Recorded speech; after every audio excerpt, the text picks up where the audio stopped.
Hello, YouTube. You did not miss much. I was talking about whore pants. New donation from Rachel Ray. Oh no, Rachel Ray. What did I say? What did you do now, Rachel Ray?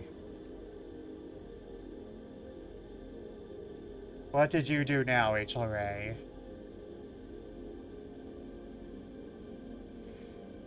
Here's your refund for the mediocre chicken adobo.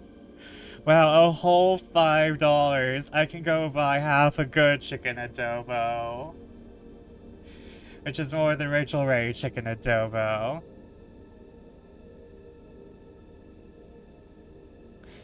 Ooh, 3-card tarot reading? Okay. Yummo. Beyond should be a scandal. What you need the 3 cards on, Silver?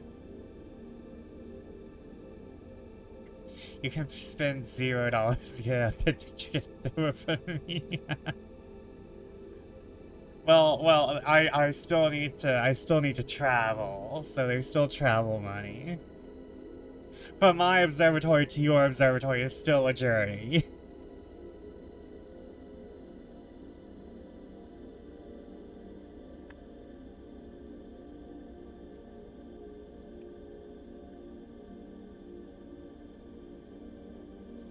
My computer sounds like a motorcycle revving up. Getting ready to go to Mars.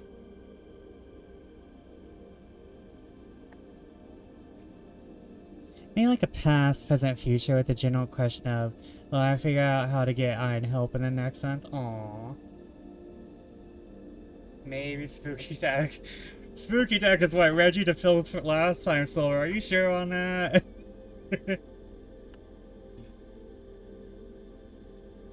It was the Spooky Deck that gave you the Hangman, but okay.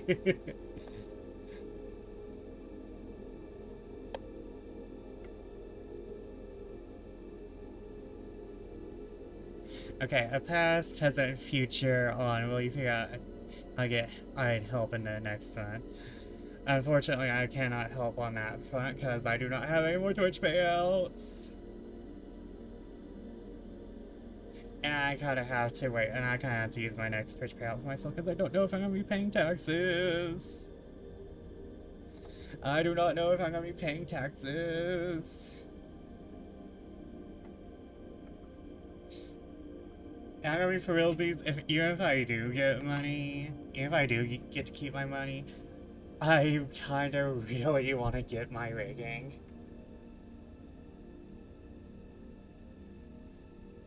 So, past, present, future on our dear boy Ein.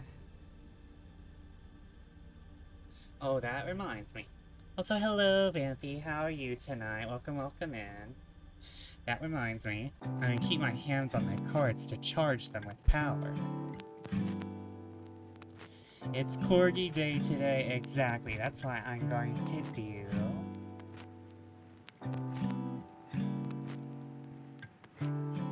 There is...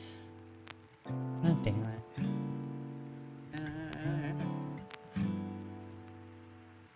Here we go.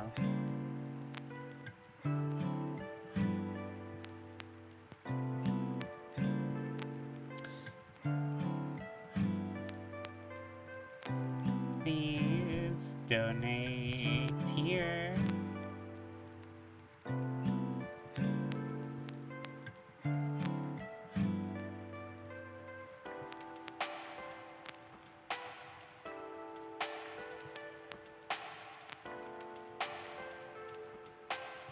And we shall pin that until end of stream or whenever my computer decides to break down again, whichever comes first. Silver has incentives for you to help out Ian, so please donate to Silver. If you think of giving me money, give Silver give Silver the money first. I probably should have said that before I got my Ko-Fi donation, but still. No one else give me money for the rest of the night. I'm good.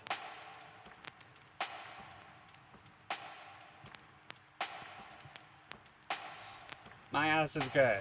Who needs it? There's a little doggy. There's a little senior citizen doggy. Who needs it?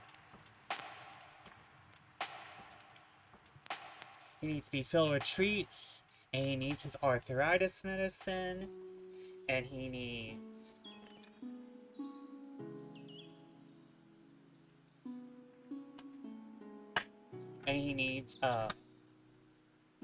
a thank you card. And he kinda needs the surgery, though.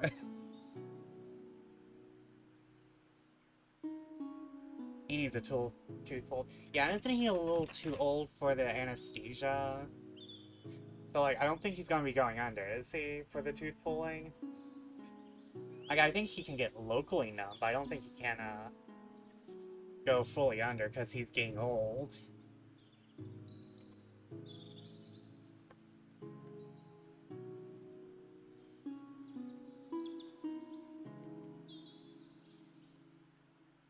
Not to mention, I think you'd be, like, paying $5,000 for the anesthesia.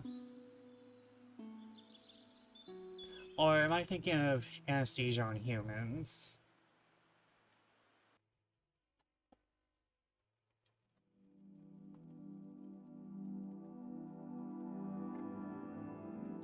Oh, you know what? Either way, it's expensive because, look, this healthcare system ass.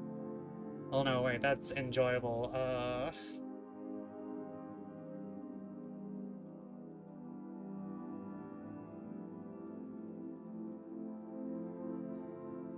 Let this healthcare system get locked up.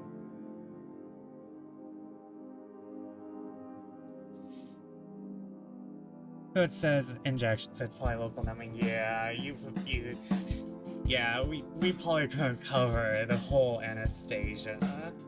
I'm sorry, Anastasia is a character. Not with a sandpaper condom. Oh, that won't feel good for anyone. Unless, you know, you're like made of wood, so a person made of wood might like that. Like, you know, if you like it rough, as a wood person, as like a dryad.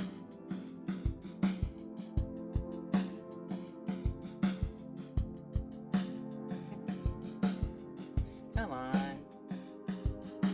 Just a tooth removal, non-infected. I doubt you need to go completely under. It's kind of hard to read as much as sandpaper condom during the thing it was meant to. I'm not sure if this is the energy for the reading we need, but you know what? We'll see what happens.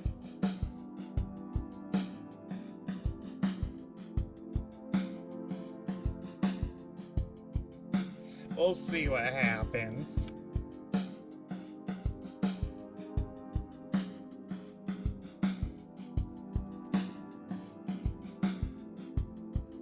Sorry it's taking so long. I just like making sure everything mixed up.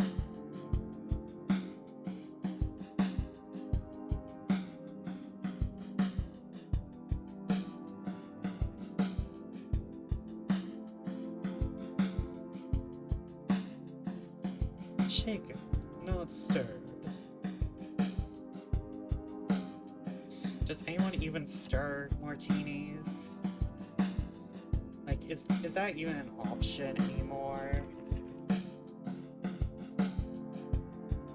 was like, oh, I'm getting somewhat good at this.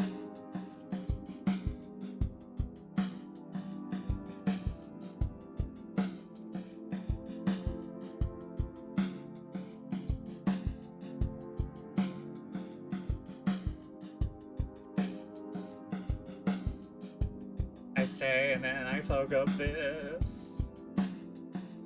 Okay, Silver. Let me do this one more time. And tell me where you want the past drawn from, the present drawn from, and the middle drawn from, and the future drawn from.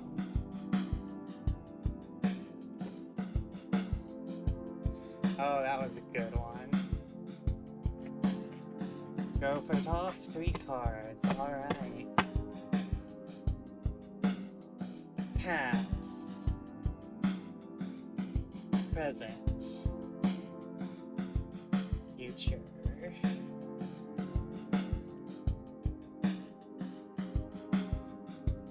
Okay.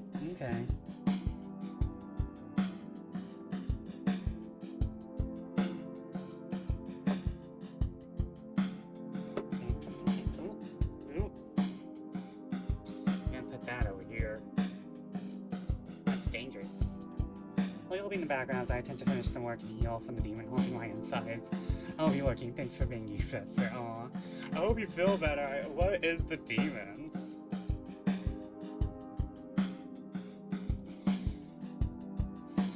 Just as I said that, I looked at the bottom card of the deck, and I see the devil.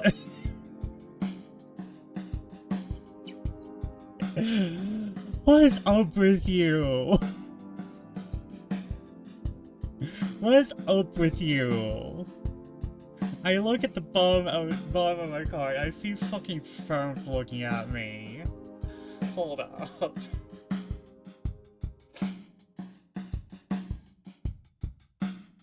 Hold up, I know this isn't part of Silver's read, but I just found that incredibly funny.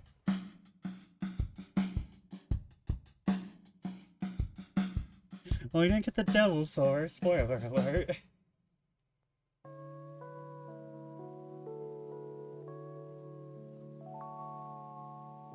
I just put this over here, because I don't want to take a picture of my hands.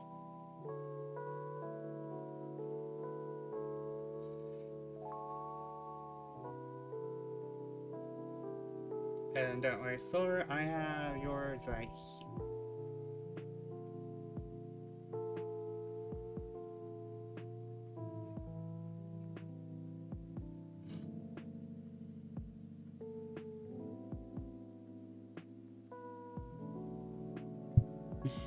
Y'all didn't hear anything, right? I really don't want to go editing a fucking VOD.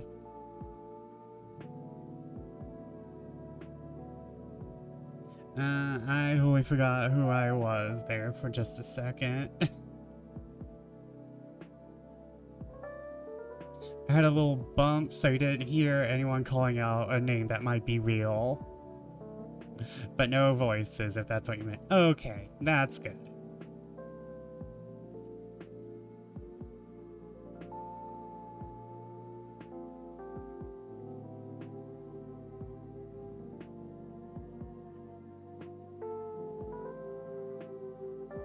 We'll just deal with the shadow. Present. Future. And we'll take What's that like to live deliciously? Thank you for the live deliciously. I was too busy living deliciously. No, I did not hear you playing with your dolls. Protect them dolls. Oh, I forgot to do... Okay, yay! It took them horizontally today.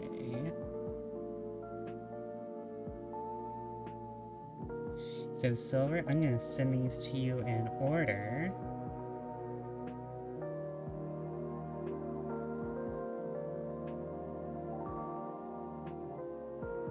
Past, present, future, and all three. Now let me just put up the all three for everyone to see.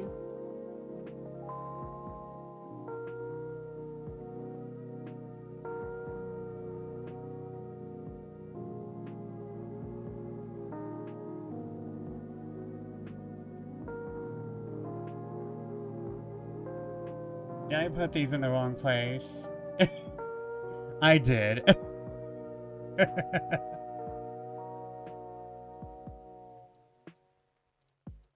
Oops, I'm oversharing.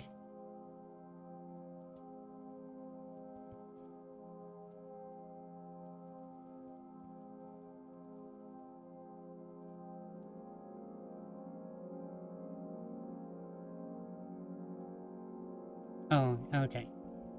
And let me just... Oh, nope, that is a emo for some reason. I'm sorry, this takes me a bit to set up. So sorry. Okay. Now, so that everyone can see the cards. And you know what? I'll move myself. I should move myself. Okay, so the past is the Queen of Swords. The present is the Empress. And the future is the Seven of Cups. So we got some seriously feminine energy going on. Well, feminine energy and then, fuck that guy in the Seven of Cups specifically. Fuck this guy in the Seven of Cups specifically.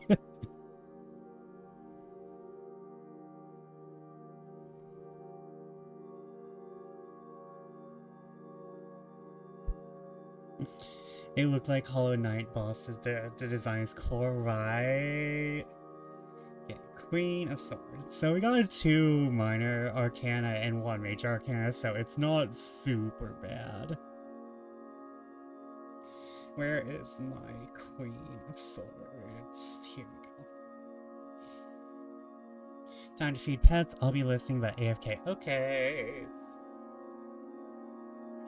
So, the past is the Queen of Swords. The Queen of Swords has tasted both the joys and the sorrows of life. Rather than becoming bitter, she has crafted a useful philosophy. This makes her a wonderful resource when seeking solutions to sticky or complex problems. Her experiences have made her very discerning and able to see lies easily. She can make plans and devise strategies. As she values logic, she can seem unemotional or detached. Advice: take all experiences of your life and turn them into useful and productive life lessons. The challenging times make you stronger, but never cynical or cold. And let me just make sure what swords are about. Air and reveal our truth of... reveal ideas about truth and communication. Okay.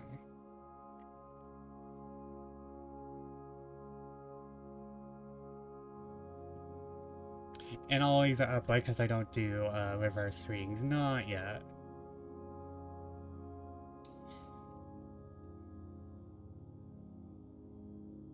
So... Silver, I kind of feel like you are a smart person. You have always been taking your experiences and turning them into something else. So I kind of feel like, you know, this is kind of like already on brand. You have already devised strategies for what is happening. And you told people ahead of time. You asked for help. You're not a person to sit in the quiet. So I kind of feel like, you know, this is saying, hey, you basically asked for help, you communicated, you know how to turn you know what to do when a problem comes up usually. And you're not afraid to ask for help or wait on anything, you know? And like I said, you're not bitter. And I definitely wouldn't say you're unemotional or detached. I'm not saying the Queen of Swords is you. I'm saying it's basically talking about how you have already approached this situation. And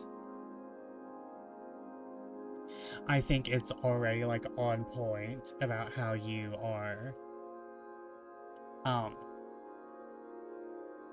of like looking ahead. So if this is the past, this is the card for the past. So you're looking ahead, you are like, oh, okay, this is the problem I need to figure out now, before it gets too much. Like, you don't have an exact solution to the problem, but not all problems will have immediate solutions, especially not in a capitalist hellscape.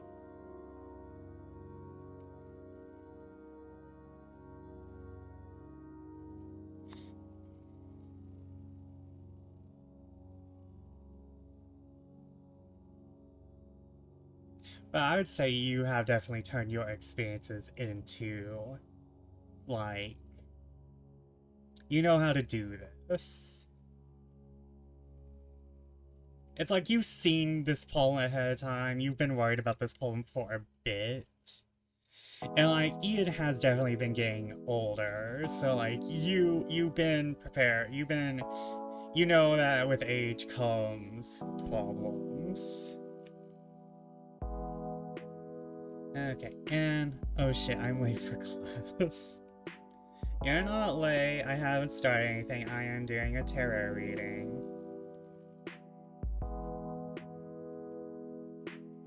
Hey, look, yeah, Empress is actually pretty early in the book. Oh shit, we haven't even began yet either. Okay.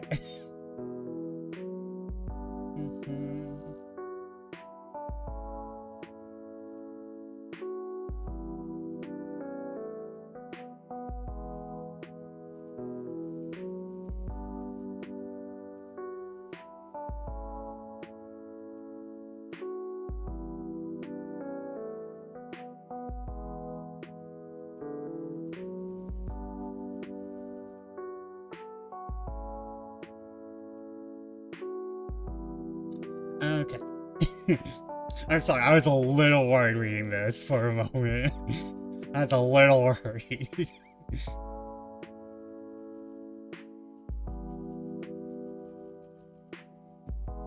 Okay, the divinatory reading is that prosperity and the fullness of life abound. There is enough, possibly more than enough, which can be a blessing or a burden. Anyone who has tried to declutter or lose weight knows. Abundance requires attention, nurturing, and love if it is going to continue to thrive. Advice: recognize your values and give them your time, attention, and energy. Put your focus on what you want to increase in your life. Pay attention to the boundaries, because nothing can grow well if it is overcrowded.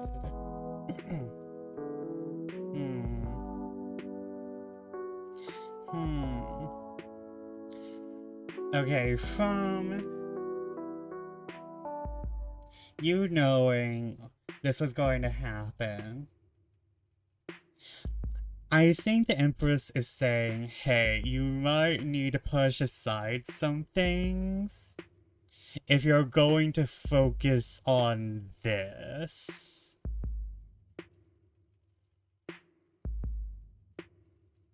The Empress might be saying, hey, you might need to push aside some things if you're going to focus on this for the moment. Kind of like, pruning a rose bush. No, wait, you kill all plants. Sorry, sorry. The pruning the rose bush is not a good metaphor here. But I think it's saying, like, if you need to focus and you want to put attention on Ian, you definitely probably, focus on that. But also know that you still need to put up boundaries for other things. Wow, throwing shade in the middle of the week. To be fair, I might have to alter this reading because the Empress was really sad there for a moment. I'm not looking forward to the Seven of Cups. I'm not looking forward to the Seven of Cups if it looks this demented.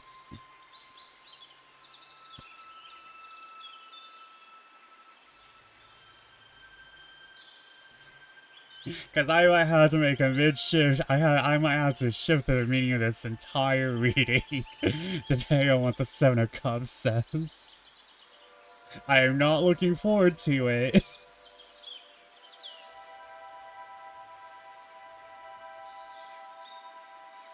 But, like, I think it's just saying, hey, focus on this. Like, focus on Ian.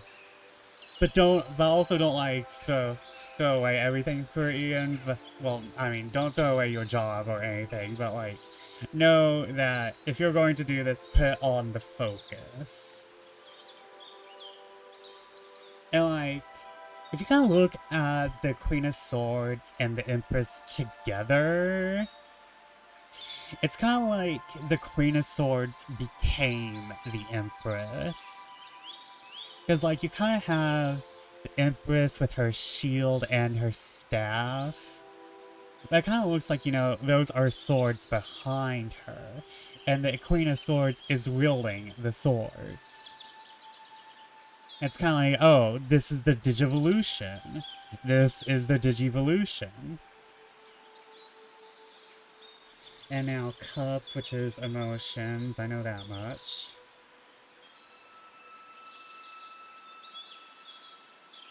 Digivolve.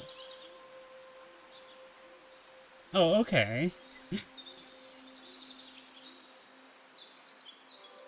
Oh wow, this is actually a pretty good reading. Hold on, I was a little too worried about Seven of Cups. Now, this is meant to be a horror deck, so...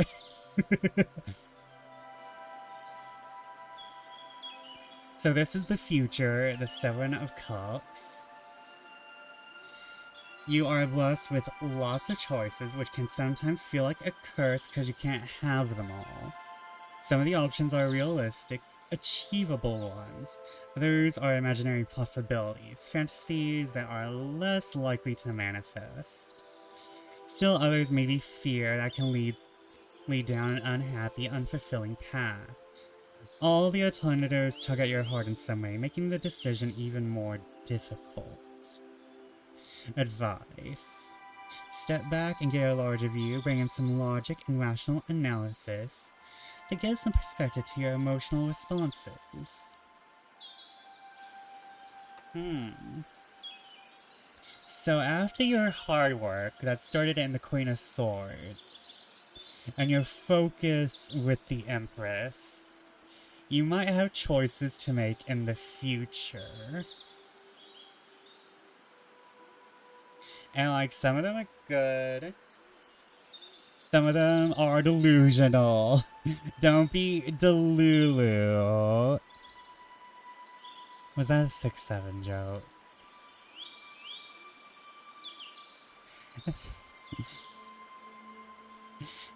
I don't think that's even to the the solitary confinement for the 6-7 joke.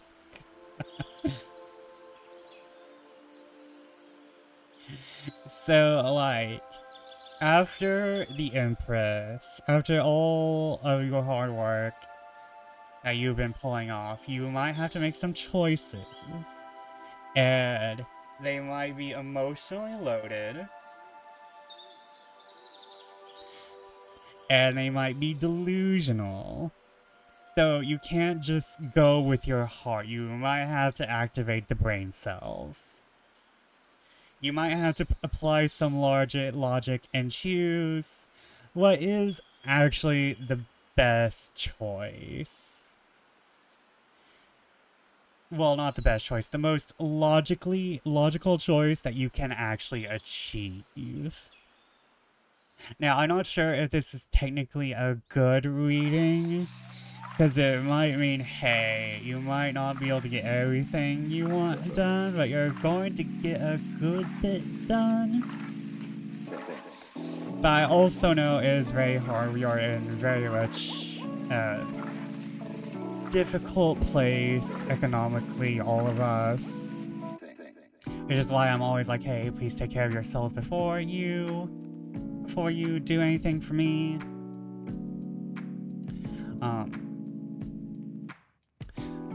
But I think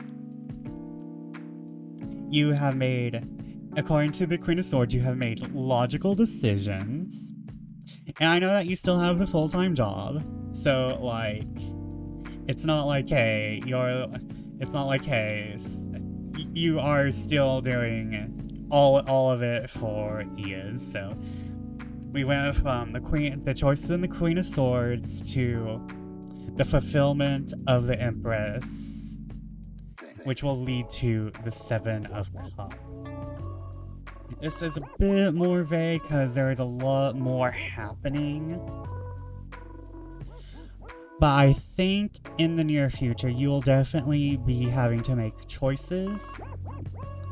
And, like, those choices might be what's best or what's not best. But, no, God, I can't even make the best choice of words here. But I think, you can step back and rationally analyze stuff, and you always ask for help. So you always get second, third opinions, fourth even. You have a lot of friends, Silver, in us. So I think you are on the correct path. One of the Delulu choices is when the vet says, "Do you want this magic bean that makes Ian live forever?" Yeah, but then he's put into Fey enslavement, and then he becomes like a soldier,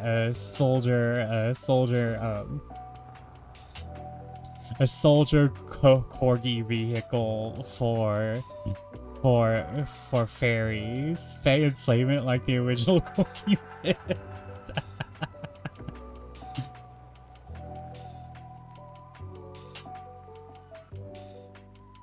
Ian will be ridden on into battle. He'll live forever, but at what cost?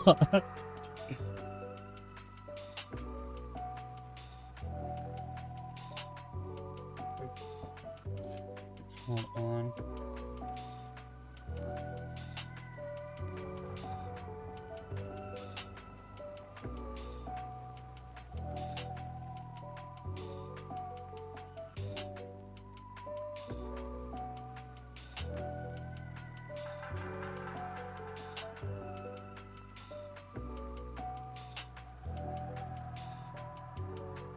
Sorry about that. Everything is being done tonight.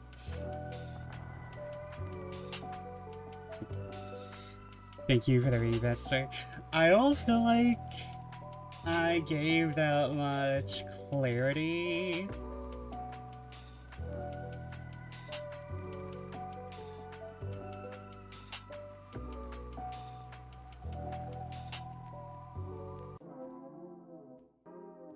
I am a little worried because I do have an alternative reading of these cards, but they're very sad. So I don't want to do that.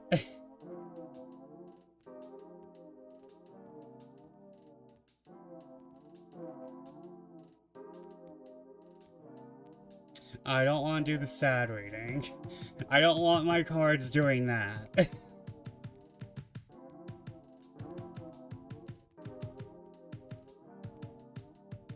And another thing I noticed is that there's repeating,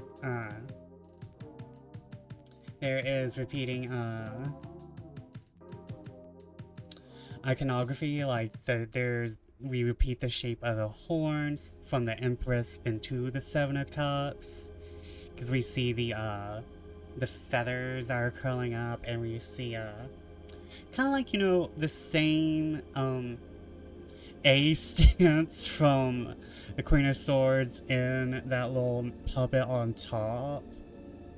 So, like, I feel like this reading worked in a way.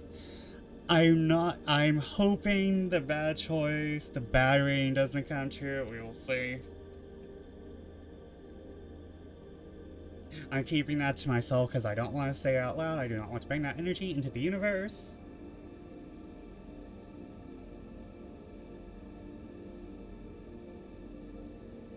But I think, so you are a smart person. You know how to take care of your pets. Your pets have lived for 14 years. Both Ian and Ed are 14. You got this. Ed is 14, isn't she? If I remember correctly. Yeah, Ed is 15. Oh god, that is an ancient baby.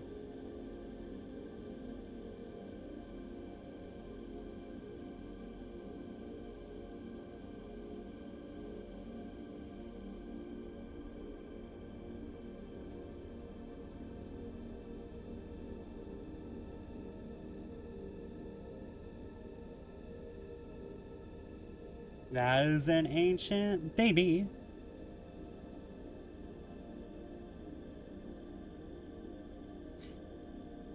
Ian will be 14 on the 21st. Aww. Anyways, I want to show everyone the devil popping up when Vampy was talking about the demons.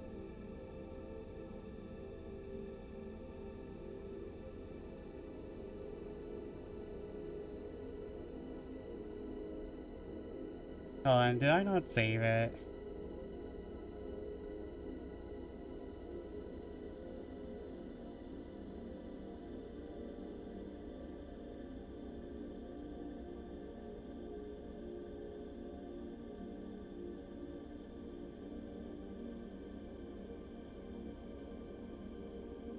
Nope.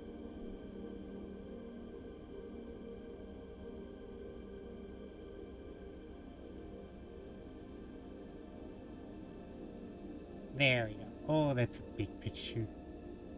Why are you so enormous? Hello? Why are you like this? Why are you like this? Why are you like this? Why are you like this? That's what showed up. I literally looked at the bottom of my deck and that appeared when Vampy was talking about the demons.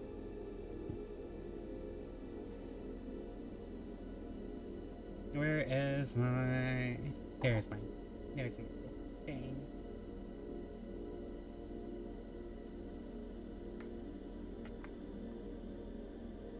It's that's in me.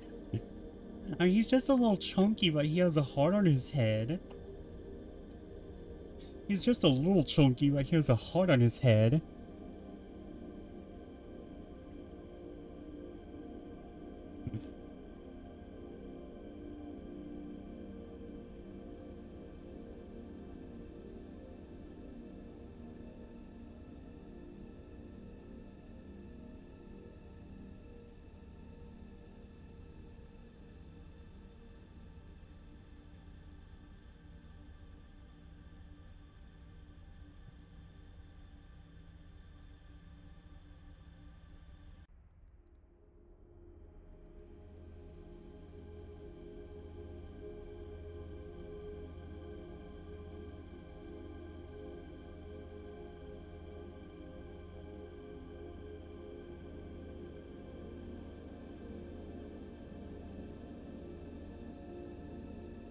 I can feel the chunk brother and hateful.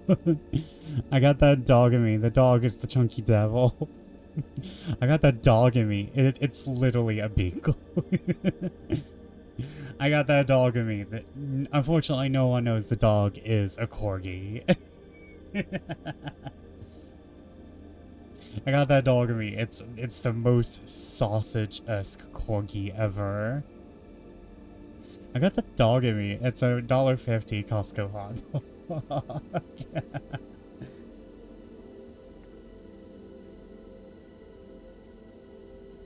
Oh wait, I better put this in my... I better put away my book.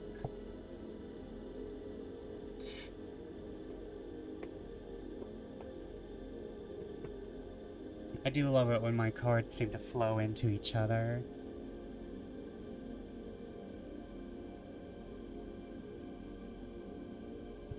Okay, give me a sec, I'll get us ready. Let me start with the mood music.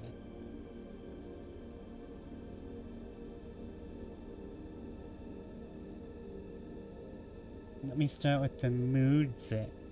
Who... Oh. Thank you.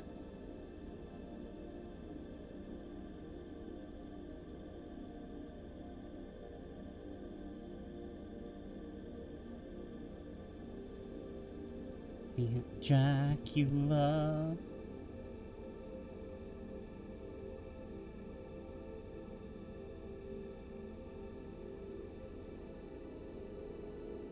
Thank you, Elemental Soundworks, for being the entire fucking soundtrack for all of my reading. So here's an interesting mental exercise. Call together a tarot deck using MTG cards as stand-ins. Let the Queen of Swords be ally, the Wisp and Cathar, and the Wheel of Fortune be, well, the Wheel of Fortune. Let's see here,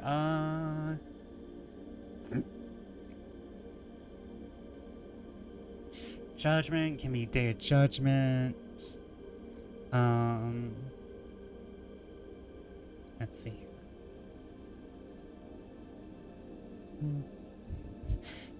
Now I'm tempted to add yet another board wipe card to my deck. I should be putting in more enchantment removers and shit. But no, I'm just like, board wipe. It's always fun.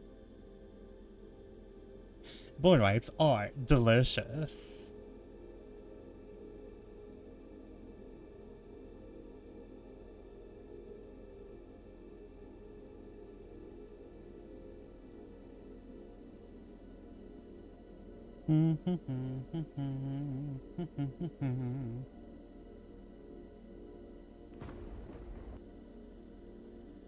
Okay. Remove that.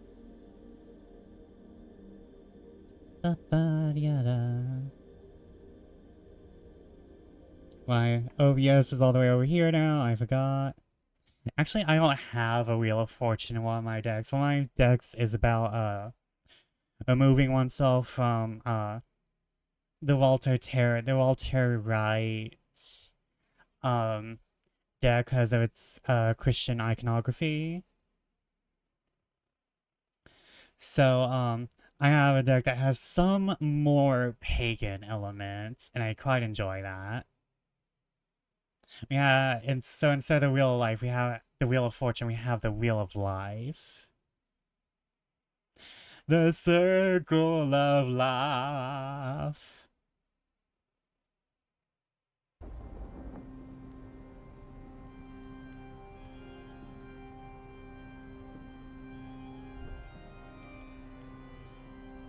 The Circle of Blood.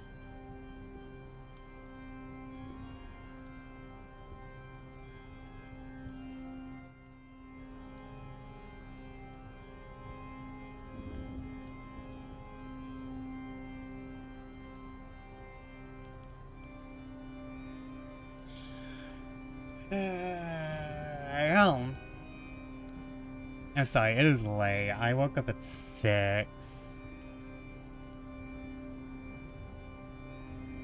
Now imagine doing a D&D session involving a fortune teller. Using an MTG deck as a stand, you see Zoiling the Cosmos color is a harbinger of recovery, meaning that which is lost may yet be returned to you. But Arabella the Abandoned Doll means there is anger and resentment and cheap combat tricks in your future. Evil Pipe, we're gonna start playing the background star. Time for that spoopy shit. Time for that spoopy shit indeed. I need to turn this down for myself because I'm going deaf. I got that tinnitus in me. Or in my ears, but in me sounds more fun.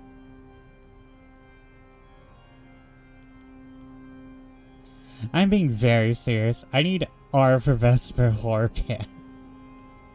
The unfortunate thing is that I don't... You wanna know something? I have 2 more designs planned in my...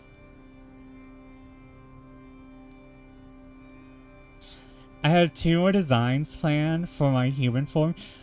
Both are still dresses. Actually, no. One of them is just kind of like, hip panniers. One of them's just hip panniers. The other is a full-on dress. There are no pants planned. There are no pants planned in the near future. Booty shorts, hot pants, maybe. Y'all, I pretend to be classier than I am. I dress classier than I am. I say having hip cutouts that nearly reach the goddamn floor.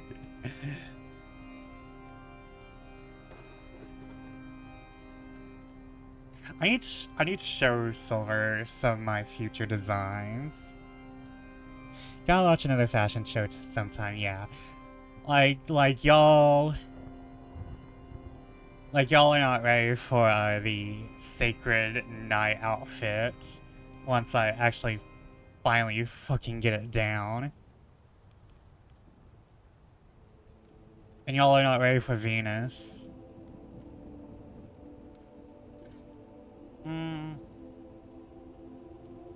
Actually, you know what? I might have to design Venus, because Venus is coming off a lot more like fucking Hera, if I'm gonna be honest. Venus is coming off a lot like Hera, I'm realizing. If I open it at work, would it be safe? Lots of hip, but... Lots of hip, but... You could, like... If you're, like, looking at a One Piece swimsuit, almost. Both of them. Oh no, the Venus one. The Sacred Night one might get you eyebrows, but it's technically safe because my nipples are male presenting. What was I doing? Oh yes, I was supposed to be going into... Hello, Esther.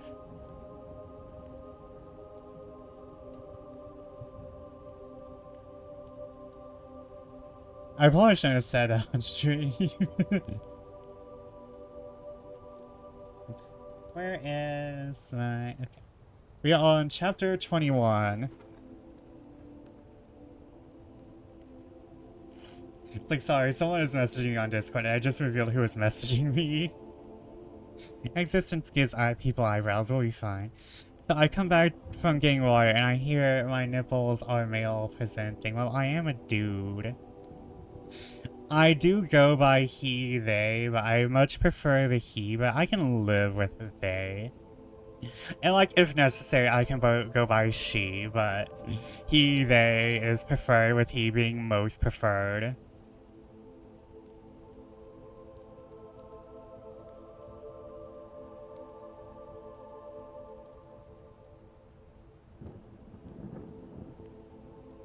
I'm just a dude in a dress, guys. Nipples are for the people. Anyway, chapter 21. He, she, they, y'all. All y'all.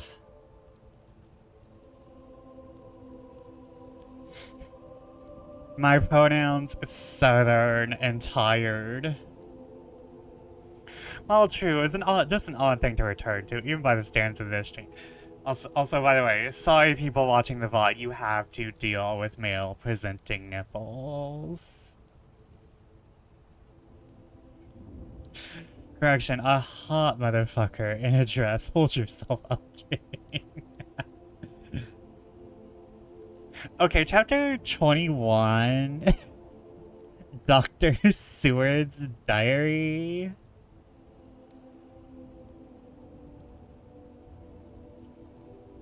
We don't got long before the commercial break, so let me start reading this paragraph.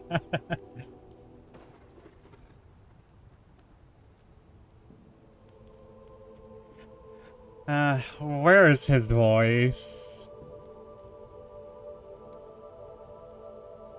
It's somewhere in this JCPenney catalog of my mind. We'll get it. It's somewhere in the JCPenney catalog of my mind. Dr. Seward's diary, 3rd of October. Let me put down with all exactness all that happened, as well as I can remember it, since I last made an entry. Not a detail that I can recall must be forgotten. In all calmness, I must proceed. I came to Enfield's room. I found him lying on the floor on his left side in a glittering pool of blood. When I went to move him, it became at once apparent that he had received some terrible injuries. There seemed to be none of that unity of purpose between the parts of the body which marks even lethargic sanity. As the face was exposed, I could see that it was horribly bruised, as though it had been beaten against the floor. Indeed, it was from the face wounds that the pool of blood originated. The tenant who was kneeling beside the body said to me as we turned him over, "I think, sir, his back is broken. See, both his right arm and leg, and the whole side of his face are paralyzed." How such a thing could have happened puzzled the attendant beyond measure. He seemed quite bewildered. His brows were gathered as he said, "I can't understand two things. He can mark his face like that by beating his own head against the floor. I saw a young woman do it once at the Eversfield Asylum before anyone could lay hands on her. I suppose he could have broke his neck by falling out of bed, if he got in that awkward kink. But for the life of me, I can't imagine how the two things occurred.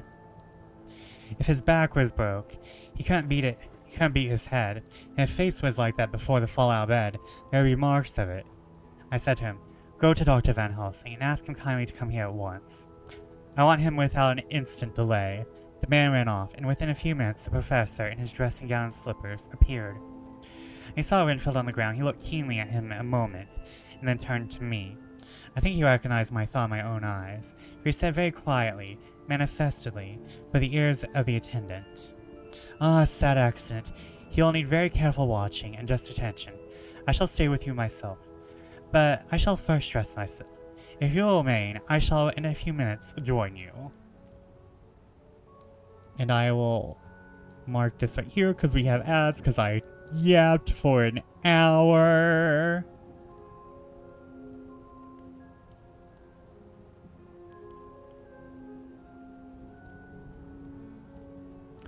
I yapped for an hour.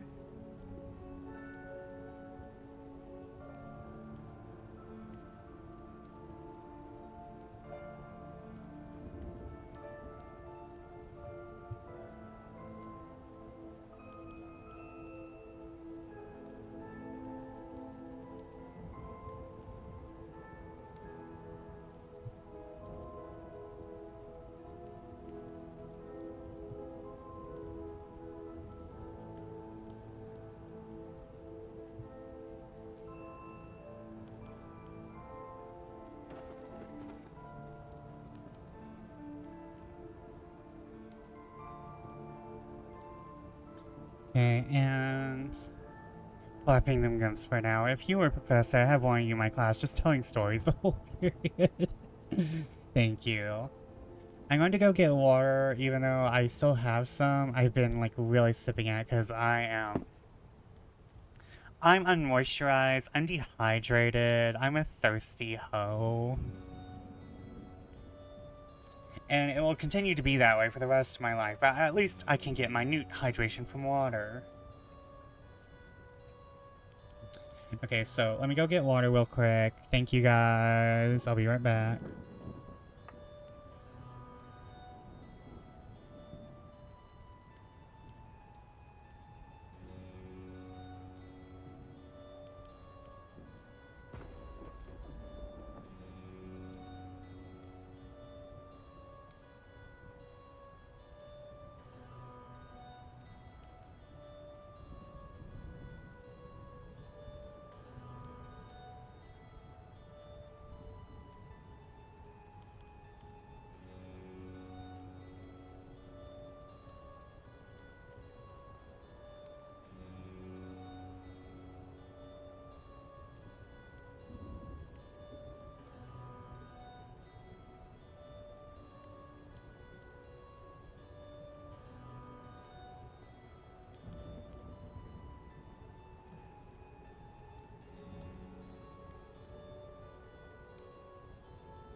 I am back.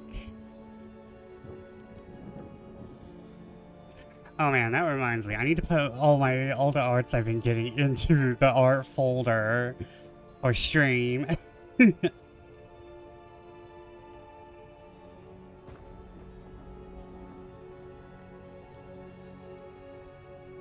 Okay, let me check my messages because I'm talking to someone. Okay. Me. Let me look on my blue sky. My sky, it is blue. Do you like the color of the sky?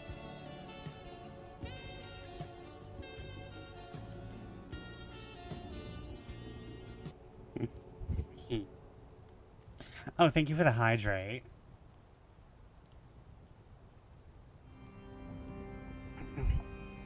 Also, whatever, you just reminded me of a personal story. I'm sorry, we only got like 5 minutes into Dracula and I'm already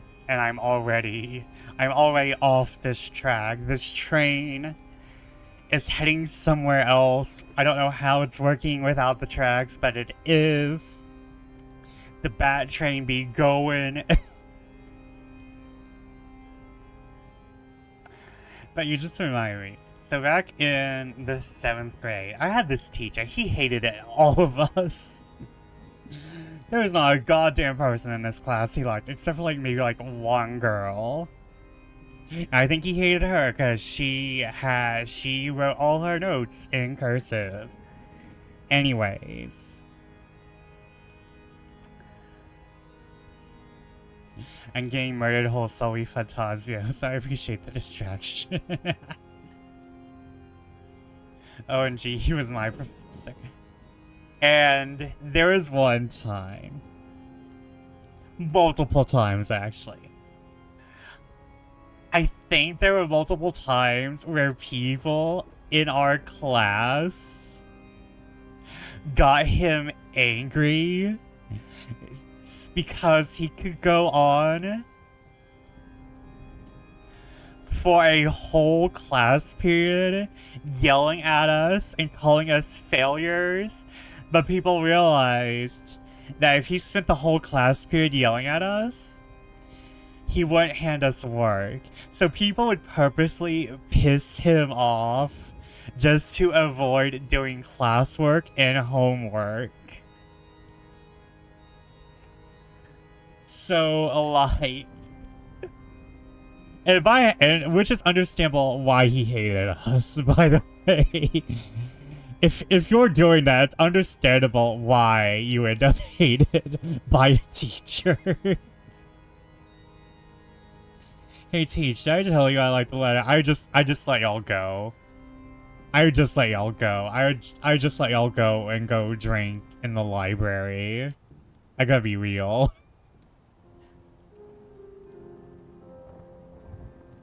One of my classmates started writing cursive, writing on the board in cursive, and she's like, "Stop that. Get some help." But like, no. Like, I remember one specific class period where I think some people actually planned to make him angry.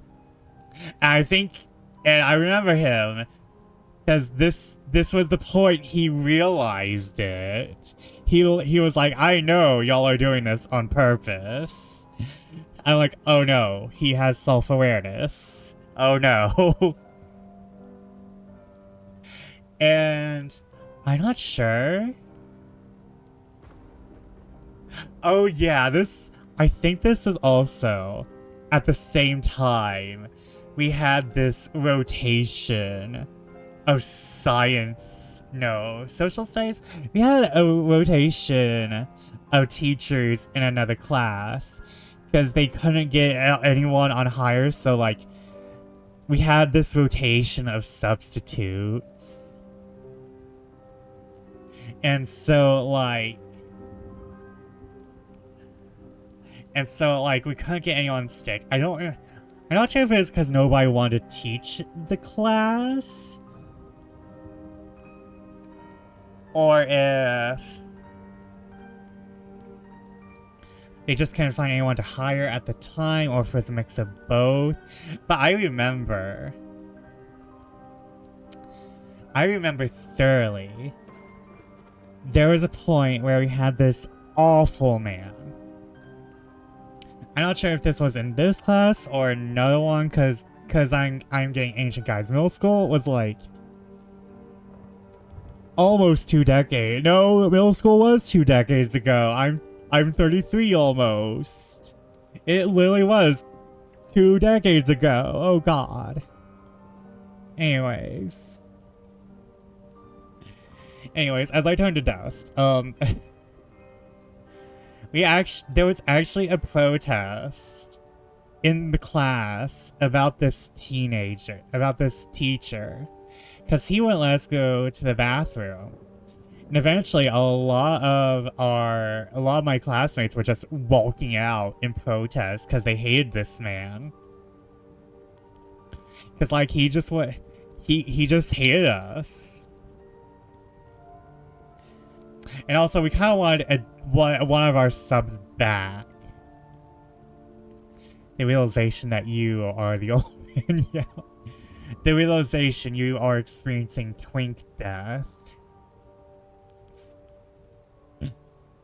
Twink death, also known as fucking aging. Anyways, speaking of twinks, back to Dracula.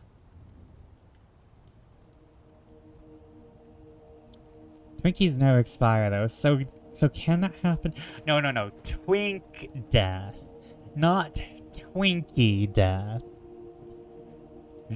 Twink death. Once a bear, always a bear. I'm good. I was a cute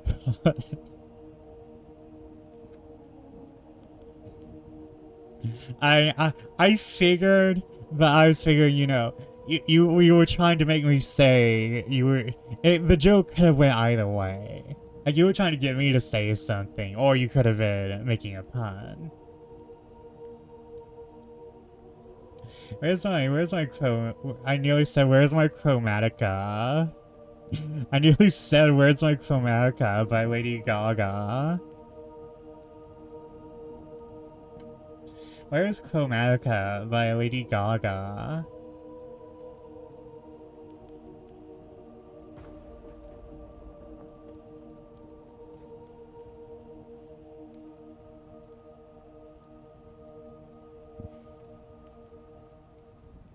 In real life, I want to be a twink, but I'm unfortunately normal. I'm a little bit larger than normal sized. The VTuber doesn't really match the real life boy, but we don't need to know that. In real life, I am a sexy bat humanoid as well. Okay, speaking of twinks, back to Renfield.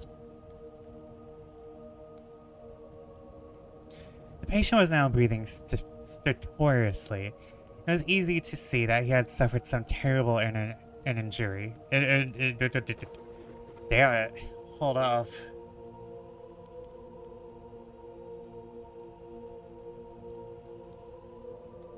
It was easy to see that he had suffered some terrible injury. Van Helsing returned with extraordinary celerity, bringing with him a surgical case. He had evidently been thinking and had made his mind up, for almost he looked to the patient. He whispered to me, "Send the attendant away. We must be alone with him, and he comes conscious after the operation." So I said, "I think I'll do that now, Simmons. I think I'll do that now." Hold on, wait.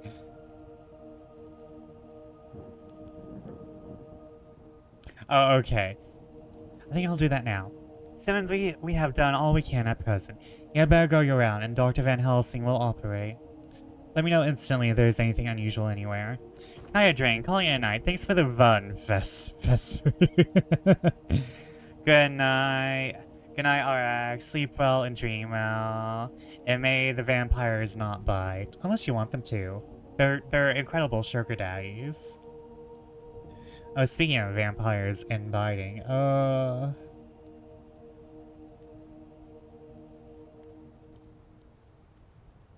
man, I want a vampire sugar daddy so bad, guys.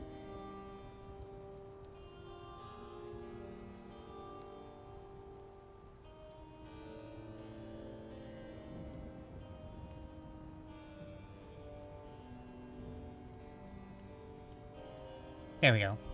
He.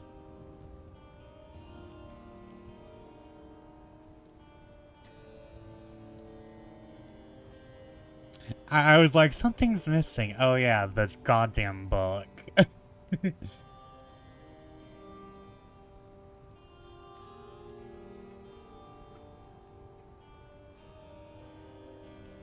The man withdrew, and we went into a strict examination of the patient. The wounds of the face was superficial. The real injury was a depressed fracture of the skull, staying right up through the motor area. Professor Thalmo said, "Must reduce the pressure and get back to normal conditions. As far as can be, the rapidity of suffusion shows the terrible nature of his injury. Whole motor area seems affected. The suffusion of the brain will increase quickly, so we must refine at once or it may be too late." As he was speaking, there was a soft tapping on the door. I went over and opened it and found in the corridor without Arthur and Quincy in pajama and slippers. The former spoke. "I heard your man call up..." Let's see, Arthur. "I heard your man call up Dr. Van Helsing and tell him of an accident. So I woke Quincy, or rather called for him, as he was not asleep. Things are moving too quickly and too strangely for a sound sleep for any of us these times. And thinking that tomorrow night we will not see things as they have been. We'll have to look back and forward a little more than we have done. May we come in?" I nodded and held the door open till they had entered. Then I closed again. When Quincy saw the attitude and state of the patient, and the horrible pull on the floor, he said, "My God, what has happened to him? Poor devil." I told him briefly, and added that we expected he would recover consciousness after the operation. For a short time, at all events. He went a pace at once and sat down on the edge of the bed, with Goldeming beside him. We all watched in patience. "We shall wait," said Van Helsing, "just long enough at the best spot for refining, so that we may most quickly and perfectly remove the blood clot. For it is evident that the hemorrhage is increasing." The minutes during which we waited passed with fearful slowness. I had a horrible sinking in my heart, and from Van Helsing's face I gathered that he felt some fear or apprehension as to what was to come. I dreaded the words that Renfield might speak. I was positively afraid to think, but the conviction of what was coming was on me. I have read of men who have heard the death watch. The poor man's breathing came in uncertain gasps. Each instant he seemed as though he would open his eyes and speak, but then would follow a prolonged stertorous breath, and he would relapse into a more fixed insensibility. Inured as I was to sick beds and death, this suspense grew and grew on me. I could almost hear the beating of my own heart, and the blood surging through my temples sounded like blows from a hammer. The silence finally became agonizing. I looked at my companions, one after the other, and saw from their flushed faces and damp brows that they were all enduring equal torture. There was a nervous suspense over us all, as though overhead some dread bell would peal out powerfully when we had least expect it. At last came a time when it was evident that the patient was sinking fast, that he might die at any moment. I looked up at the professor and caught his eyes fixed on mine. His face was sternly set as he spoke. There was no time to lose. His words may be worth many lives. I have been thinking so as I stood here. It may be that there is a soul at stake. We shall operate just above the ear. Without another word, he made the operation. For a few moments, the breathing continued to be stertorous. Then there came a breath so prolonged that it seemed as though it would tear open his chest. Suddenly his eyes opened, became fixed in a wild, helpless stare. This was continued for a few moments, then softened into a glad surprise. From the lips came a sigh of relief. He moved convulsively, and as he did so said, "I'll be quiet, Doctor. Tell them to take off this straight waistcoat. I've had a terrible dream that has left me so weak that I cannot move. What is wrong with my face? It feels all swollen and it smarts dreadfully." He tried to turn his head, but even with the effort, his eyes seemed to grow glassy again, so I gently put it back. Then Van Helsing said in a quiet, grave tone, "Tell us your dream, Mr. Renfield." As he heard the voice, his face brightened through its mutilation, and he said, "That is Dr. Van Helsing. How good it is of you to be here. Give me some water. My lips are dry. I shall try to tell you I dreamed." He stopped and seemed fainting. I called quietly to Quincy. "The brandy in my study." He flew and returned with a glass, the decanter of brandy and a carafe of water. He moistened the parched lips. The patient seemed quickly revived. It seemed, however, that his poor injured brain had been working in the interval, for he was quite conscious. He looked at me piercingly with an agonized confusion which I shall never forget, and said, "I must not deceive myself. It was no dream, but all a grim reality." And his eyes roved around the room as they caught sight of two figures sitting patiently on the edge of the bed. He went on, "If I were not sure already, I would know from them." For an instant his eyes closed, not with pain or sleep, but voluntarily, as though he were bringing all his faculties to bear. When he opened them, he said, hurriedly, and with more energy than he had not yet displayed, "Quick, doctor, quick! I am dying. I feel that I have but a few minutes, then I must go back to death, or worse, wet my lips with brandy again. I have something that I must say before I die, or before my poor crushed brain dies anyhow. Thank you. It is the night after you left me, and I implored you to let me go away. I could not speak then, for I felt my tongue was tied, but I was as sane then, except in that way, as I am now. I was in the agony of despair for a long time after you left me. It seemed hours, then there came a quick, sudden peace to me. My brain seemed to become cool again. I realized where I was, at the dogs barked behind our house, but not where he was." As he spoke, Van Helsing's eyes never blinked. His hand came out and met mine and gripped it hard. He did not, however, betray himself. He nodded slightly and said, "Go on," in a low voice. Van Phil proceeded. "He came out the window in the mist, as I had seen him often before. Very solid then, not a ghost. His eyes were fierce like a man's when angry. He was laughing with his red mouth. The sharp white teeth glinted in the moonlight when he turned to look back over the belt of trees, to where the dogs were barking. I wouldn't ask him to come in at first, though I knew he wanted to, just as he had wanted all along. He began promising me things, not in words but by doing them. He was interrupted by a word from the professor. How? By making them happen, just as he used to send in the flies when the sun was shining, great big fat ones with steel and sapphire on their wings, and big moths in the night with skull and crossbones on their backs." Van Helsing nodded to him as he whispered to me unconsciously, The Ankarantia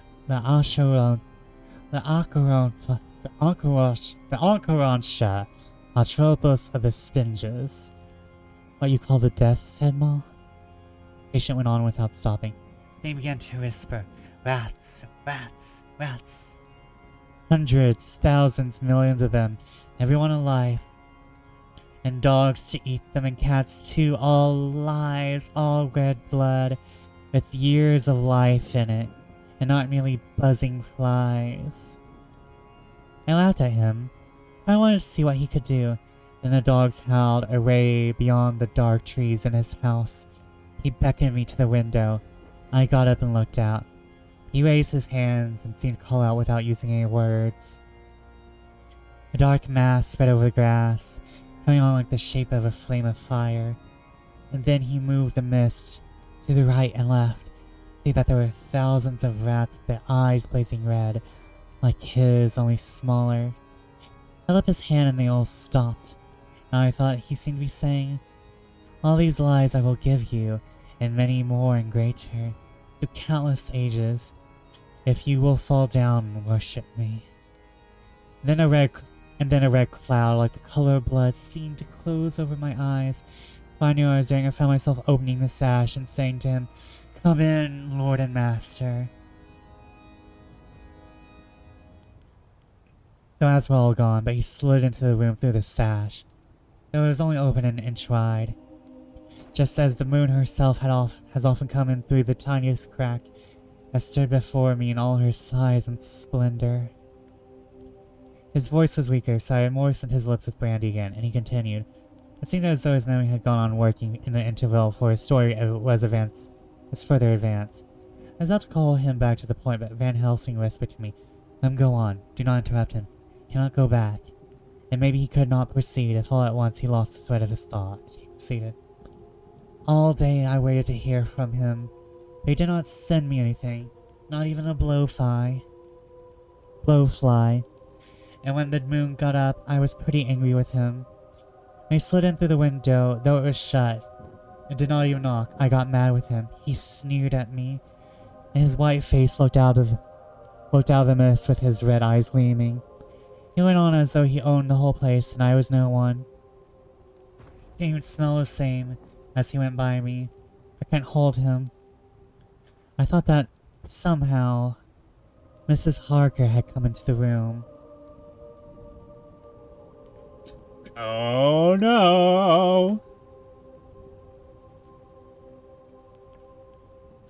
Two men stood up on the bed and came over, staying behind him so that he could not see them, or where they could hear better.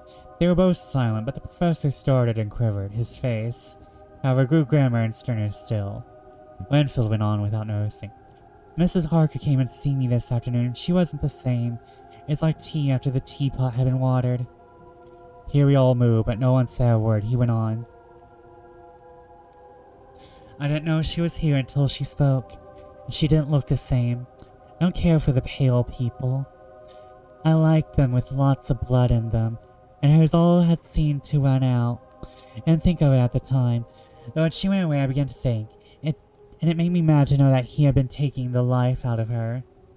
I could see that the rest quivered, as I did, but remained otherwise still. So when he came tonight I was ready for him.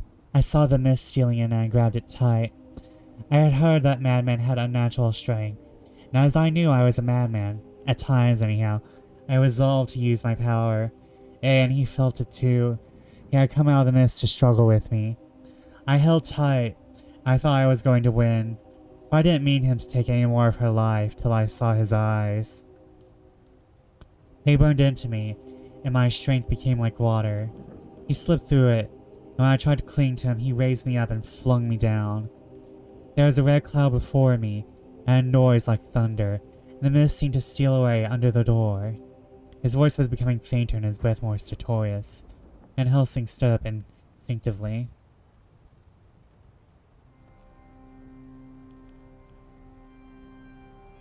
We know the worst now, he said. He is here and we know his purpose. May not be too late.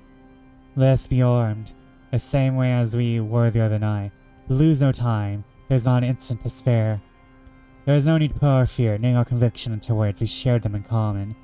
I'll hurry and took from our rooms the same things we had when we entered the Count's house. The professor had his ready.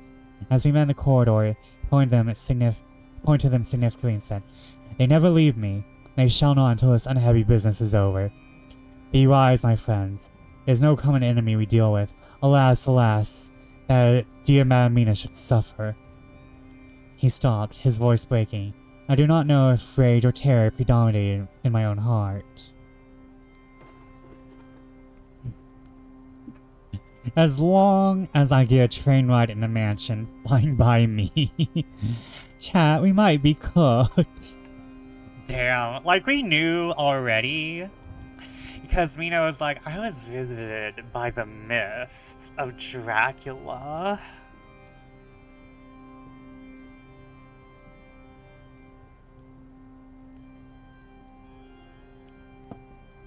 Sorry, I was drinking water.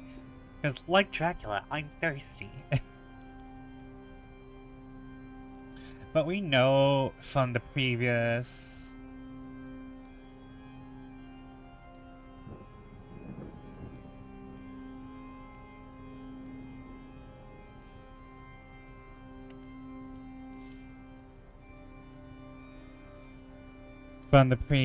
like, Mina was definitely bitten. However, I think there might be... I think there is something that's keeping her from going full vampire, like Mina. However, Lucy. However, Lucy was a slow burn in terms of things. Lucy was a slow burn in her turning.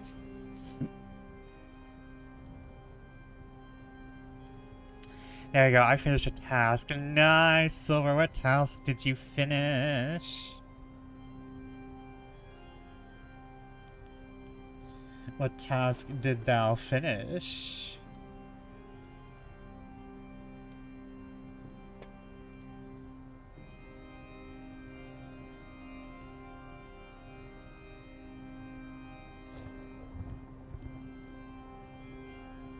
I cannot say. Oh? It's a surprise? I see. Hee-hee-hoo-hoo. Okay, I am... okay. Okay, we have come to the full realization that that Mina has been bitten, and we need to kill Dracula before Mina fully turns. Luigi wishes, oh god. Do not get the stream subpoenaed. Do not get the stream subpoenaed.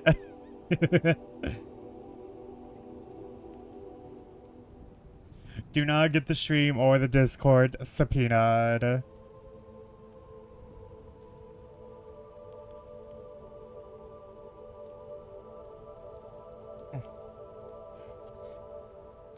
He flew a kite in a public place.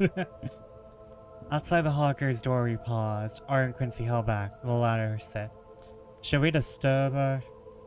"We must," said Van Helsing grimly. "The door be locked. I shall break it in." "May it not frighten her terribly?" "It is unusual to break into a lady's room," Van Helsing said solemnly. "You're always right, but this is life and death. All chambers are alike to the doctor. Anywhere they not, they are all as one to me tonight. Friend Jean." I turned the handle. "If the door does not open, put your shoulder down and shove. You too, my friends, now." He turned the handle as he spoke, but the door did not yield. We threw ourselves against it, and with a crash it burst open. We almost fell headlong into the room. The professor did actually fall. I saw him across as he gathered himself from hands and knees. When I saw it hold me, I felt my hair rise like bristles on the back of my neck, and my heart seemed to stand still.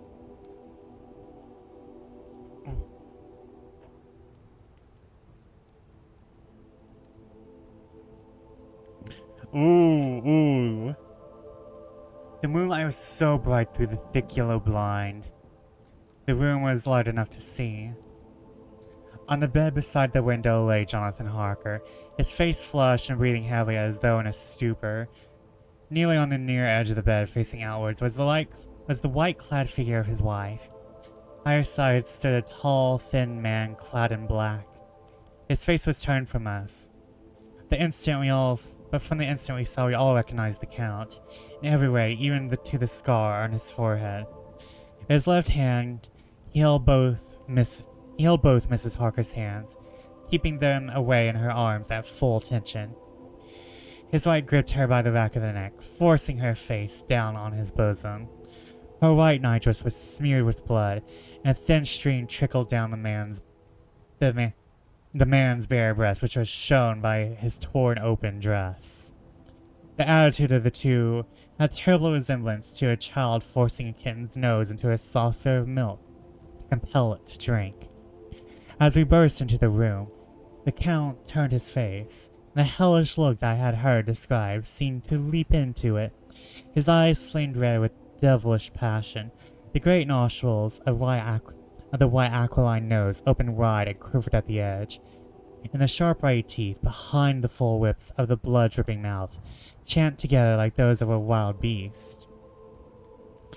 With a wrench which threw his victim back upon the bed as though hurled from a height, he turned and sprang at us.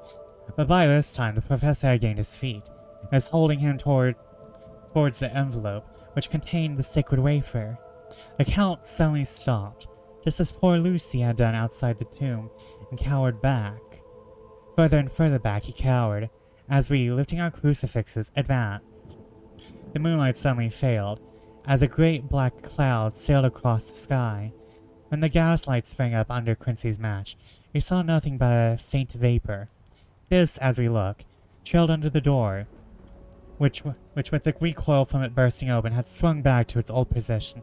Van Helsing, Art, and I moved forward to Mrs. Harker, who had by this time drawn her breath, and with it given a scream so wild, so ear-piercing, so despairing, as seemed to me now that it will ring in my ears till my dying day.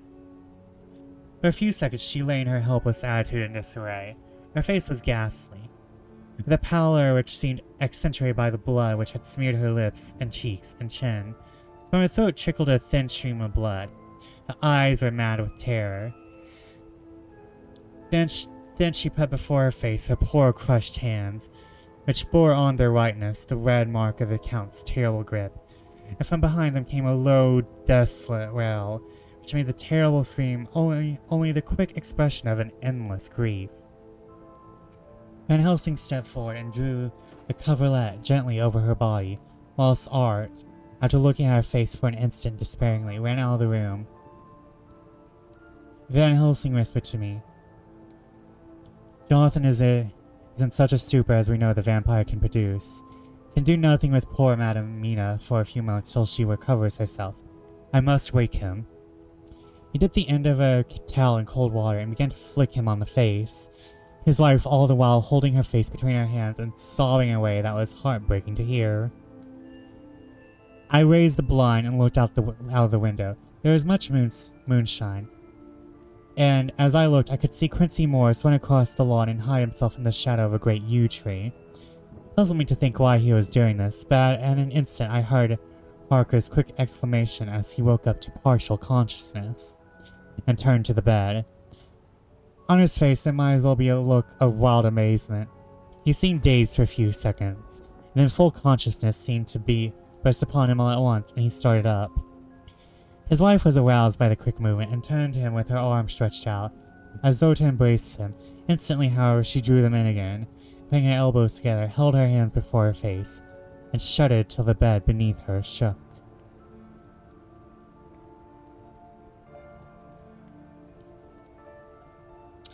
Daryl!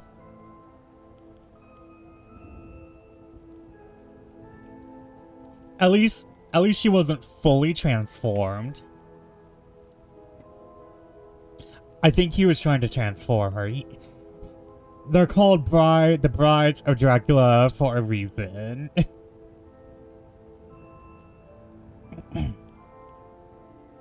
In God's name, what does this mean? Harker cried out. Dr. Seward, Dr. Van Helsing, what is it? What has happened? What is wrong? Mina, my dear, what is it? What does that blood mean? My God, has it come to this? Raising himself to his knees, he beat his hands wildly together. Good God, help us, help her, oh, help her. With a quick movement, he jumped from the bed and began to pull on his clothes, all the man in him awake at the need for instant exertion. What has happened? Tell me all about it, he cried without pausing. Dr. Van Helsing, you love Mina, I know. Oh, do something to save her. It cannot have gone too far yet. Guard her while I look for him. His wife, through her terror and horror and distress, saw some sure danger to him, instantly forgetting her own grief. She seized hold of him and cried out, No, Jonathan, no! You must not leave me. I have suffered enough tonight. God knows without the dread of his harming you, you must stay with me. Stay with these friends who will watch over you.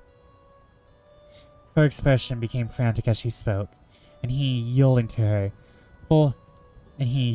her, she pulled him down, sitting on the bedside, and clung to him fiercely. Van Helsing and I tried to calm them both. Van Helsing, the professor, held up his little golden crucifix and said with wonderful calmness, Do not fear, my dear. We are here, and whilst this is close to you, no foul thing can approach. You are safe for tonight. We must be calm and take counsel together. She shuddered and was silent, holding down her head on her husband's breast, and she raised it. Her white nightrobe was stained with blood where her lips had touched. When she raised, hold up, I misread that. When she raised it, his white nightrobe was stained with blood where her lips had touched, and where the thin open wound in her neck had sent forth drops. The instant she saw it, she drew back, with a low wail, and whispered amidst choking sobs, Unclean. Unclean. I must touch him or kiss him no more. Oh, that should be that is I who am now his worst enemy, and whom he may have most cause to fear. To this he spoke out most resolutely. Nonsense, Mina. It is a shame to me to hear such a word. I would not hear it of you. I shall not hear it from you. May God judge me by my deserts, and punish me with more bitter suffering than even hit this hour, if by any act or will of mine anything should ever become between us. He put out his arms and folded her to his breast, and for a while she lay there sobbing. He looked at us over her bowed head, with eyes that blinked damply above his quivering nostrils. His mouth was set as steel. After a while her sobs became less frequent and more faint. Then he said to me, speaking with a steady calmness, which I felt tried his nervous power to the utmost. And now, Dr. Seward, tell me all about. Too well I know the broad fact. Tell me all that has been. Tell him exactly what had happened. As he listened with seemingly impassiveness, but his nostrils twitched and his eyes blazed as I told how the ruthless hands of the Count had held his wife in that terrible and horrid position, with her mouth to the open wound in his breast. It interested me, even at that moment, to see that, whilst the face of white-set passion worked convulsively over the bowed head, the hands tenderly and lovingly stroked the ruffled hair. Just as I had finished, Quincy and Godalming knocked at the door. They entered in obedience to our summons. Van Helsing looked at me questioningly. I understood him to mean that if we were to take advantage of their coming to divert, if possible, the thoughts of the unhappy husband and wife from each other, from themselves. While nodding acquiescence to him, he asked them what they had seen or done, to which Godalming answered, I cannot see him anywhere in the passage, or in any of our rooms. I looked at the study, but though he had been there, he had gone. He had, however, he stopped suddenly, looking at the poor, drooping figure on the bed. Van Helsing said gravely, Go on, friend Arthur. We want here no more concealments. Our hope now is in knowing all. Tell freely, so Art went on. He had been there, and though it had only been for a few seconds, he made rare hay of the place. All the manuscript had been burned. The blue flames were flickering amongst the white ashes. The cylinders of your phonograph, too, were thrown on the fire, and the wax had helped the flames. Here I interrupted. Thank God there is the other copy in the safe. His face lit for a moment, but fell again as he went on. I ran downstairs, but could see no sign of him. Looked in Renfield's room, but there was no trace there except... Again he paused. Go on, said Harker hoarsely. So he bowed his head and moistening his lips with his tongue. Except the poor fellow is dead.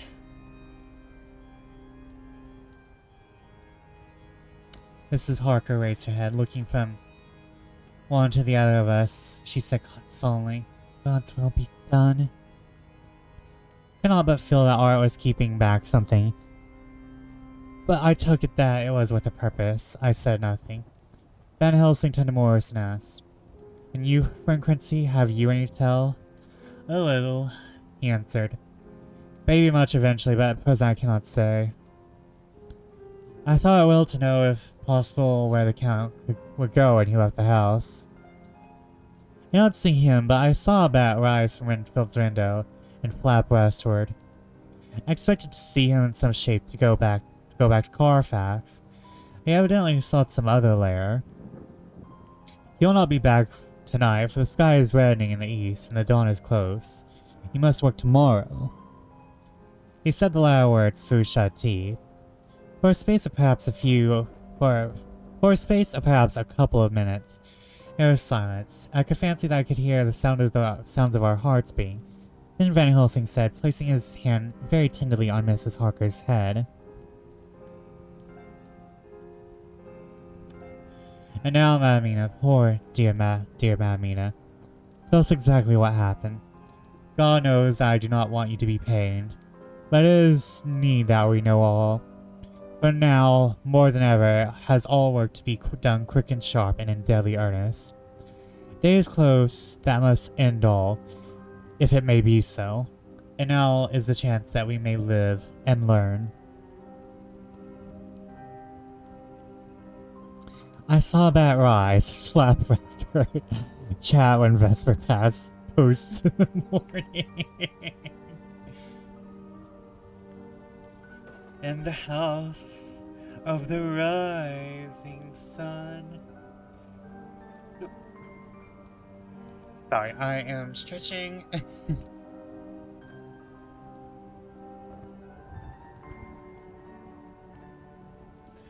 doing head spinnies, chats. Because it's mostly my neck right tonight.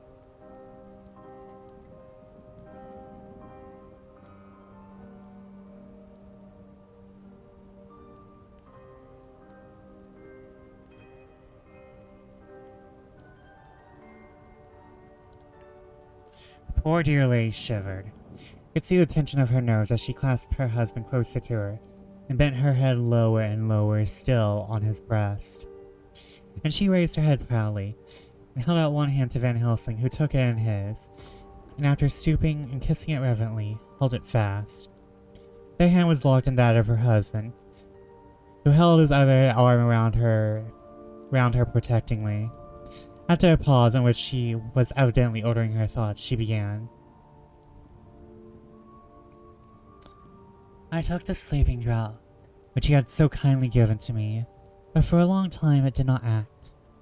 I seemed to become more wakeful, and myriads of horrible fancies began to crowd in on my mind, all of them connected with death and vampires, with blood and pain and trouble.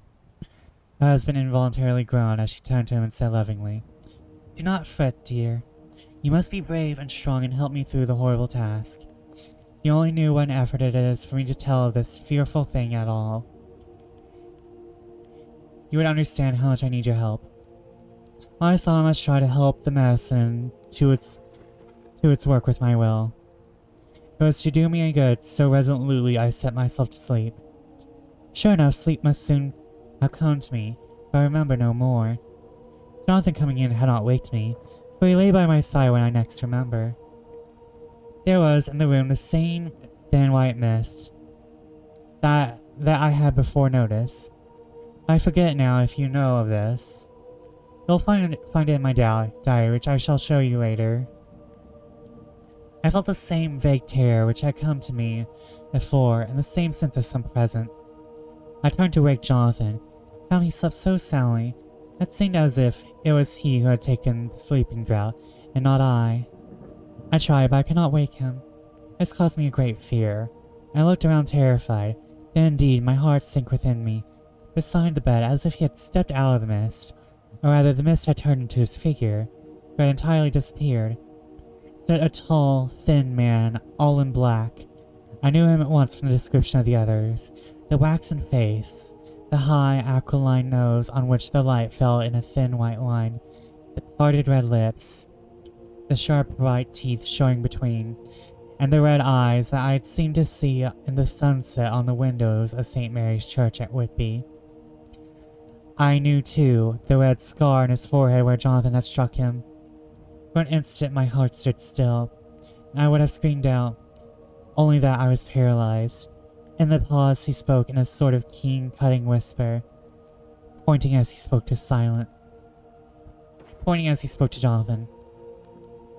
Silence. If you make a sound, I shall take him and dash his brains out before your very eyes. I was appalled and too bewildered to do or say anything. With a mocking smile, he placed one hand upon my shoulder and, holding me tight, bared my throat with the other, saying as he did so, First, a little refreshment to reward my exertions. You may as well be quiet. It is not the first time, or the second, that your veins have appeased my thirst. I was bewildered, and strangely enough, I did not want to hinder him. I suppose it is a part of the horrible curse that such is, as touches on his victim. And, oh, my god, pity me. He placed his reeking lips upon my throat. Her husband groaned again. She clasped his hand harder, looked at him pityingly, as if he were the injured one, and went on. I felt my strength fading away, and I was in a half swoon. How long this terrible thing lasted, I know not. But it seemed that a long time must have passed before he took his foul, awful, sneering mouth away. I saw it drip with fresh blood. The remembrance seemed for a while to overpower her, and she drooped and would have sunk down, but not before her husband's sustaining arm. With great effort she recovered herself and went on. Then he spoke to me mockingly. And so you, like the others, would play your brains against mine. You would help these men to hunt me and frustrate me in my designs. You now know, as they know in part already, and will know in full before long, what it is to cross my path. They shall keep their energies for use closer to home. Thus they played wits against me who commanded nations, and intrigued for them and fought for them, hundreds of years before they were born. I was counterminded, and you, their best beloved one, are now to me, flesh of my flesh, blood of my blood, kin of my kin, my bountiful wine press for a while, and shall be later on my companion and helper. He shall be avenged in turn, for not one of them shall minister to your needs. As yet you are to be punished for what you have done. You have aided in thwarting me, and now shall come to my call. But my brain says, come to you. You shall cross land or sea to do my bidding, and to that end, this. With that, he pulled open his shirt and, with his long sharp nails, opened a vein in his breast. The blood began to spurt out. He took my hands in one of his, holding them tight, and with the other, seized my neck and pressed my mouth to the wound, so I must either suffocate or swallow something. Oh my god, what have I done? I'm sorry, the coughing is a part of the roleplay, I promise. Oh my god, what have I done? What have I done to deserve such a fate? I, who had tried to walk in meekness and righteousness all my days, God pity me. Look down on a poor soul who, in worse than mortal peril, in mercy pity those to whom she is dear. She began to rub her lips as though to cleanse them from pollution. As she was telling her terrible story, the eastern sky began to quicken. Everything became more and more clear. Harker was still and quiet, but over his face the awful narrative went on.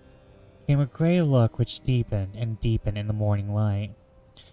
Till when the first red streak of the coming dawn shot up, the flesh stood darkly out against their whitening hair. He arranged that one of us is to stay within call of the unhappy pair, till we can meet together and arrange about taking action. Of this I am sure. The sun rises today on no more miserable house in all the great round of its daily course.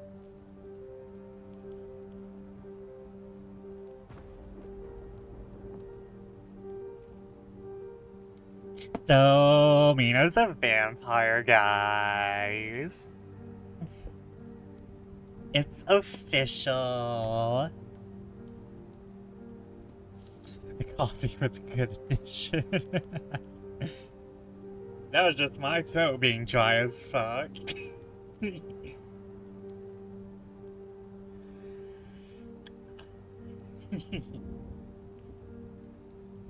when your real life shit is a bonus.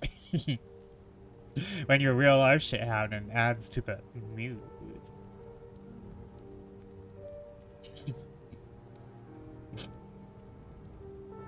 Okay, it is official. Renfield is dead. He's deaders. Renfield is deaders, and Mina is at least partially a vampire. Mina is partially a vampire.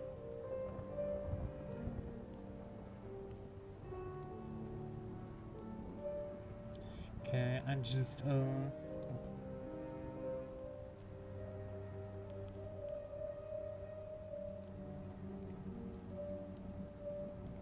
which, you know, we kind of already had, we were already guessing that from the previous visit. However, he's bitten her 3 times? We know it was once from the previous chapter. Where was the first? There might have been something at Whitby. When she was with Lucy. I wouldn't be surprised about that. I think she did say something about being a little down at Whitby. However, I don't think she had bite marks though, but she didn't. I think there have been points in the story where Mina was like, I'm feeling a little down. I'm trying to figure out where the first bite was.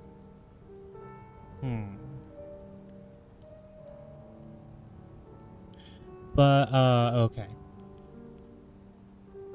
So, Mina is at least partially a part of the vampire clan. Specifically Dracula is like, oh my god, that monologue. Kin of my kin. Also, we know that Dracula is particularly weak to communion wafers now. Dracula has 2 times weakness to communion wafers, specifically. But you know, understandable, it is Jesus flesh. Understandable, it is Jesus flesh. You gotta equip yourself with some Jesus flesh, guys. If you want to feel safer, get yourself a wafer. The flesh cube. Yes, it is. The flesh cube of Jesus shall protect you. The flesh cube of Jesus will protect you.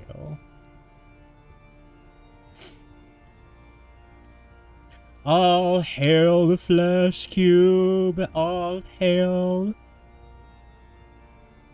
All hail the flesh cube and also the mighty glow cloud.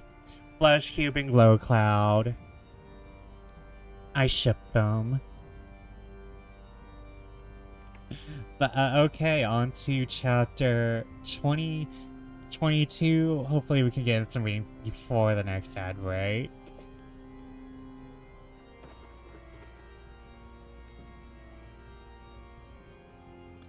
3rd of October, Jonathan Harker's journal, chapter 22. Take the flesh out of the J and turn them into little baseballs and start.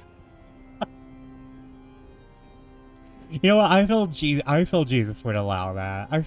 Jesus was pretty cool. Jesus hung out with druggies and whores. Come on. You see, this is why my flesh burns when I'm in a church. I say things like this. Jesus is a fan of the curveball, I hear.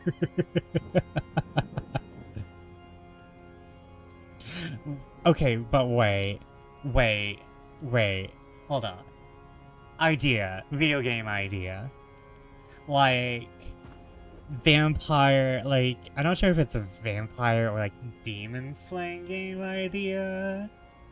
But, like, imagine, like, one of the weapons you can get is literally the flesh of Jesus. And it's, like, insta-kill on vampires or demons. Jesus, take the wheel. No, you're in the right field, buddy. Get to work. Don't let the ball go through your hand again. Damn, that stigma really, really hurts being a right fielder. like a Vampire 5 versus 5 game, but one of the items is a flesh baseball. I was thinking more of like an RPG, but like one of those like dark fantasy RPGs, but like actually good. We're not talking about Black Souls or Fear and Hunger is good, but like there is shock. Fear and Hunger has shock value. I'm not gonna lie, I like Fear and Hunger, but some of its shit is just there for shock value.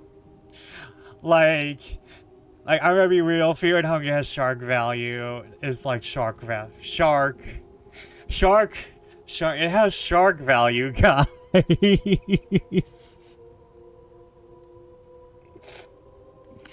Damn, I need to go back to a speech therapist. I need to learn to enunciate.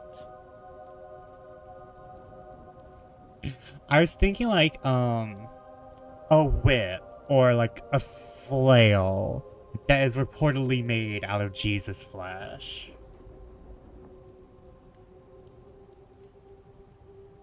And that is like a weapon you can equip on your party members.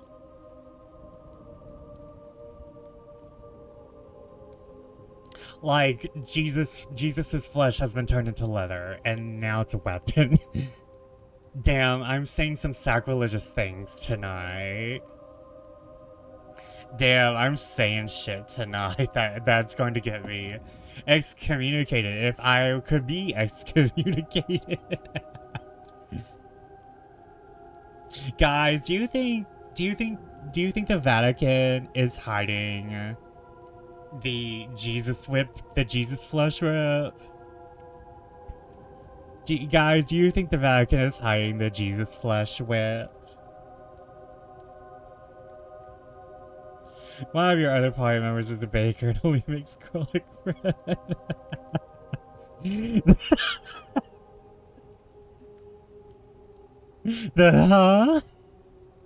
The Jesus flesh whip?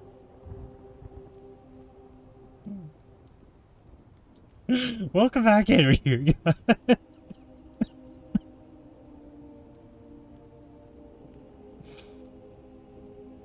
I'm writing that down as a fucking RPG idea. Hold on.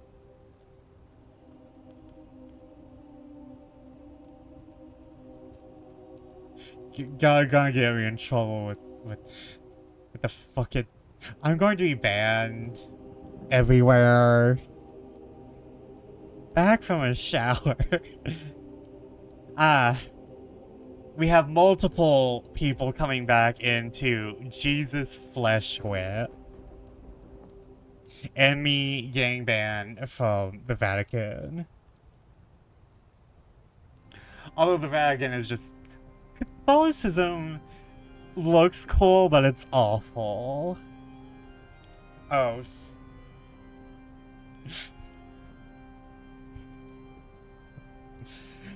Let me get some water. I'll explain Jesus Flesh Whip after I get the water. BRB.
Look what I've done. I'm amazed I don't burst into flame the moment I step foot in a church.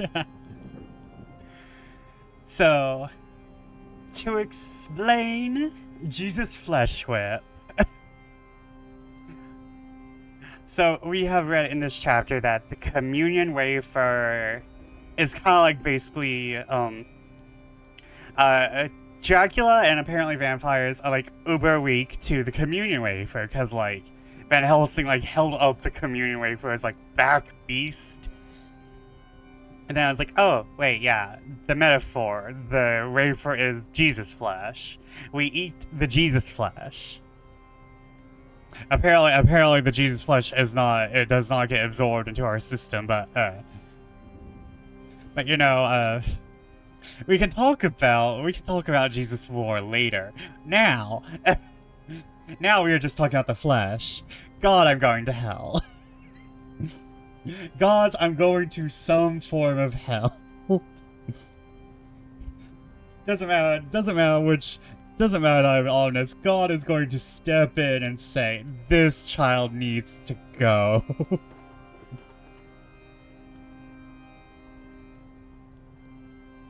But anyways, I was like, okay, but what if Jesus flesh as a weapon in an RPG? Like one of those dark fantasy RPGs that like, verge on horror. Like Fear and Hunger. Like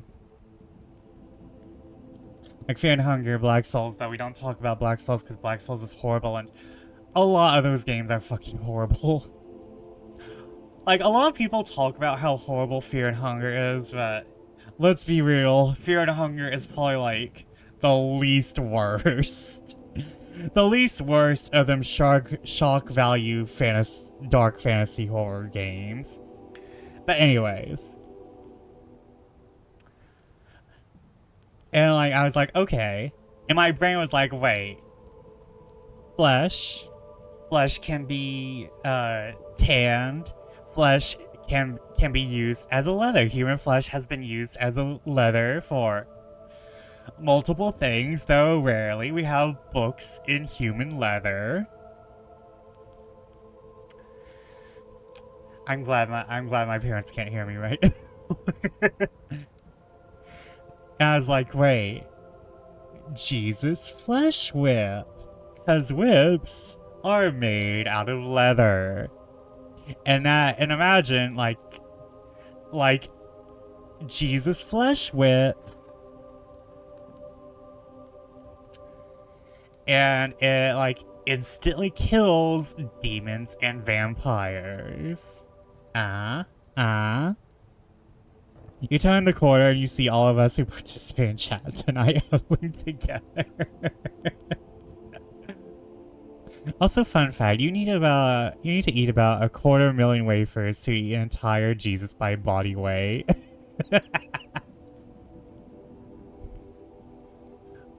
Jesus. Good. The Belmont family has entered the chat.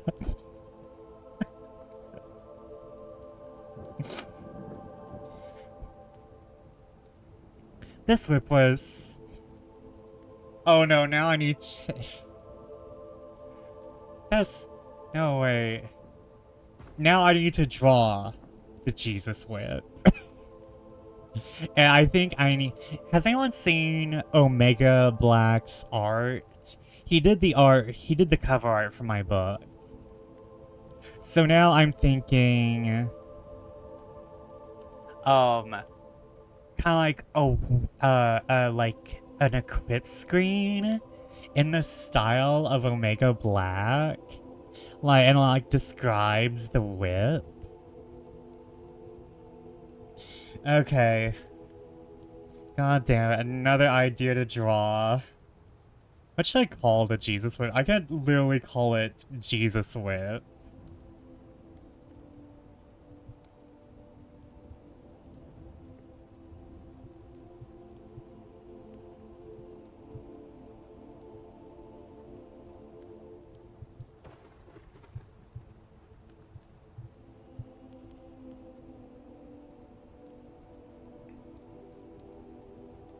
Donner, party of 7? Oh, party of 4. I'm sorry, I don't know where I got 7 from. I'm sorry, everyone who did not want to hear about Jesus flesh whips tonight. That's what you come here for, right? You come here for the random as fuck bullshit I pull out of my ears.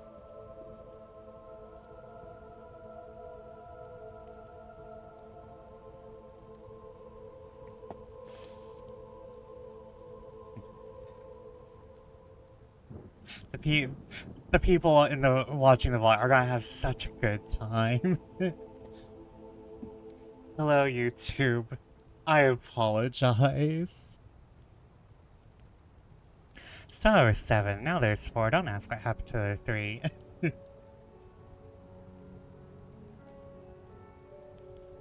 Where is? I have lost. There's Chromatica. There is Chromatica. There's the Lady Gaga album. Let me see how long this chapter is. Okay.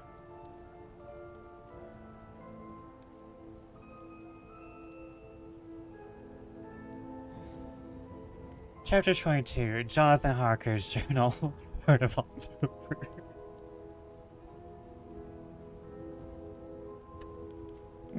I'm sorry.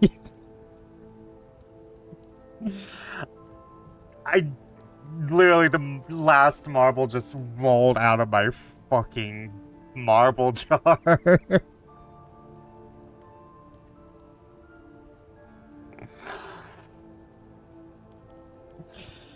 The tapestry has unraveled.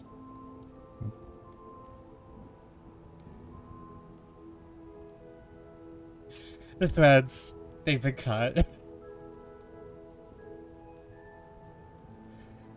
Jonathan Harker's Journal, 3rd of October.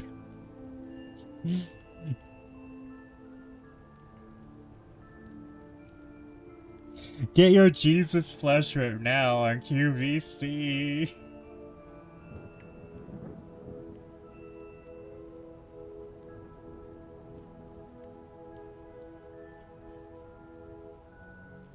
What? Get it together. Hold on, I have to go get a marble.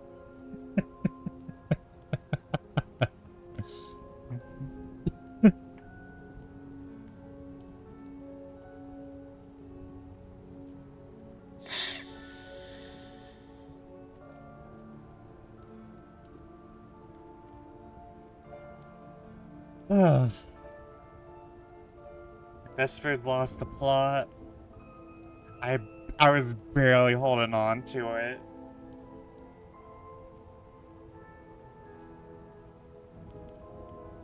Grab the plot, girly pop. Oh.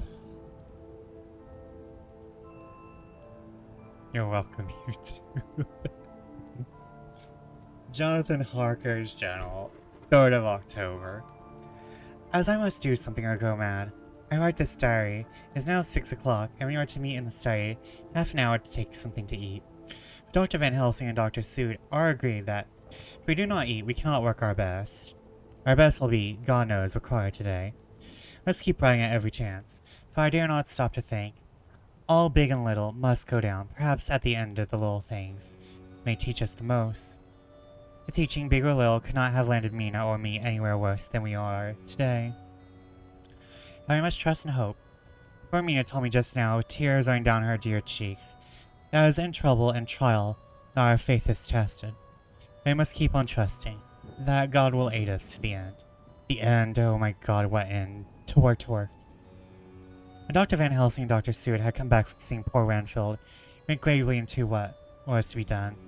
First, Dr. Seward told us that when he and Dr. Van Helsing had gone down to the room below, they found Ranfield lying on the floor, all in a heap. His face was all bruised and crushed in, and the bones of the neck were broken. Dr. Seward had asked the attendant who was on duty in the passage if he had heard anything. It said that when he had been sitting down, he confessed to half dozing. When he had heard loud voices in the room, and Renfield had called out loudly several times, "God, God, God!" And there was a sound of falling. When he entered the room, he found him lying on the floor, face down, just as the doctors had seen him. Van Helsing had asked if he had heard voices or a voice. He said that he could not say. At first, it seemed to him that as if there were two. There was no one in the room, but as there was no one in the room, it could have only been one. He could swear to it, if required, that the word God was spoken by the patient. Dr. Seward said to us when we were alone, that if he did not wish to go into the matter, a question of an inquest had to be considered. It would never to do to put forward the truth, as no one would believe it. As it was, he thought that on the attendant's evidence, he gave a certificate of death by misadventure in falling from bed, in case the coroner should demand it. There would be a formal inquest necessarily to the same result. When the question began to be discussed as to what should be our next step, the very first thing we decided was that Mina should be in full confidence, that nothing of any sort, no matter how painful, should be kept from her. She herself agreed as to its wisdom, and that it was pitiful to see her so brave and yet so sorrowful, in such a depth of despair. "There must be no concealment," she said. "Alas, you've had too much already. Besides, there is nothing in all the world that can give me more pain than I have already endured. Now I suffer now. Whatever may happen, it must be of new hope, or of new courage to me." Van Helsing was looking at her fixedly as she spoke, and said silently but quietly, "But dear Madam Mina, are you not afraid, not for yourself, for others from yourself, at what has happened?" Her face grew sad in lines, but her eyes shone with the devotion of a martyr as she answered, "Ah, no, for my mind is made up." "To what?" he asked gently. Whilst we were all very still, for each in our own way had a sort of vague idea of what she meant, the answer came with direct simplicity, as though she were simply stating a fact.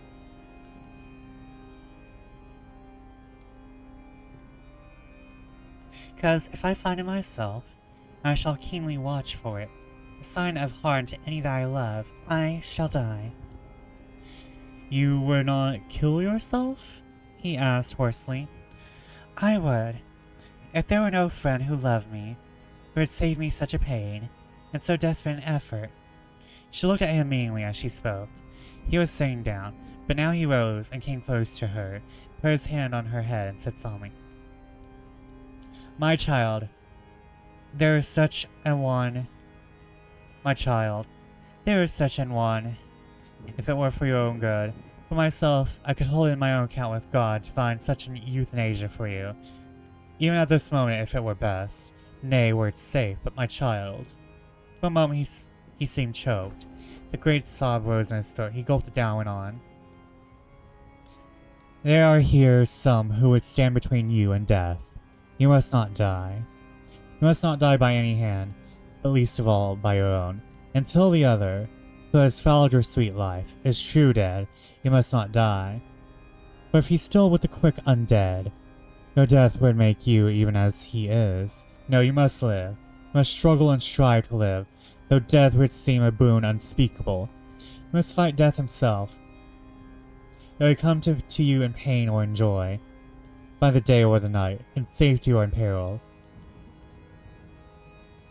On your living soul I charge that you do not die, nay, nor think of death, till this great evil be past." The poor dear grew white as death, and shocked and shivered, as I have seen a quicksand shake and shiver at the incoming of the tide. We were all silent. We could do nothing. At length she grew more calm, and turning to him said sweetly, but oh so sorrowfully, she held out her hand, "I promise you, my dear friend, that if God will let me live, I shall strive to do so, till, if it may be in his good time, this horror may have passed away from me." She was so good and brave. I all felt that our hearts were strengthened to work and endure for her. We began to discuss what we were to do. I told her that she was to have all the papers in the safe, and all the papers or diaries and phonographs we might hereafter use, and was to keep a record as she had done before. She was pleased with the prospect of anything to do, if pleased could be used in connection with so grim an interest. As usual, Van Helsing had thought ahead of everyone else, as prepared an exact ordering of our work.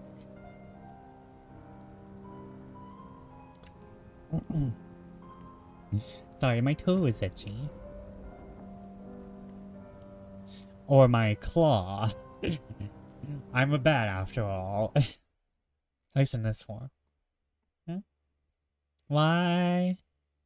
Oh no. Is YouTube down? Are we down? Are we down, or is just YouTube having a hiccup? Twitch is okay. Oh no.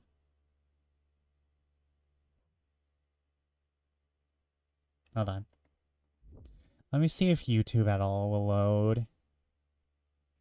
Nope, I think YouTube is down. No, wait, hold on. It's loading.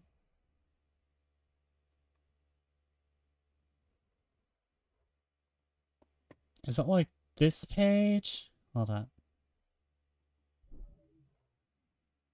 Where the hell's my husband? I don't have a husband. I just had that song stuck in my head. Where the hell's my husband? Can we get back to Dracula's throne room?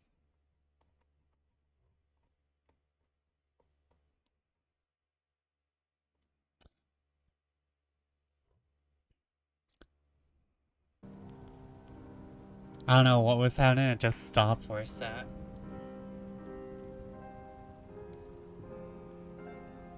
It just stopped for no apparent reason.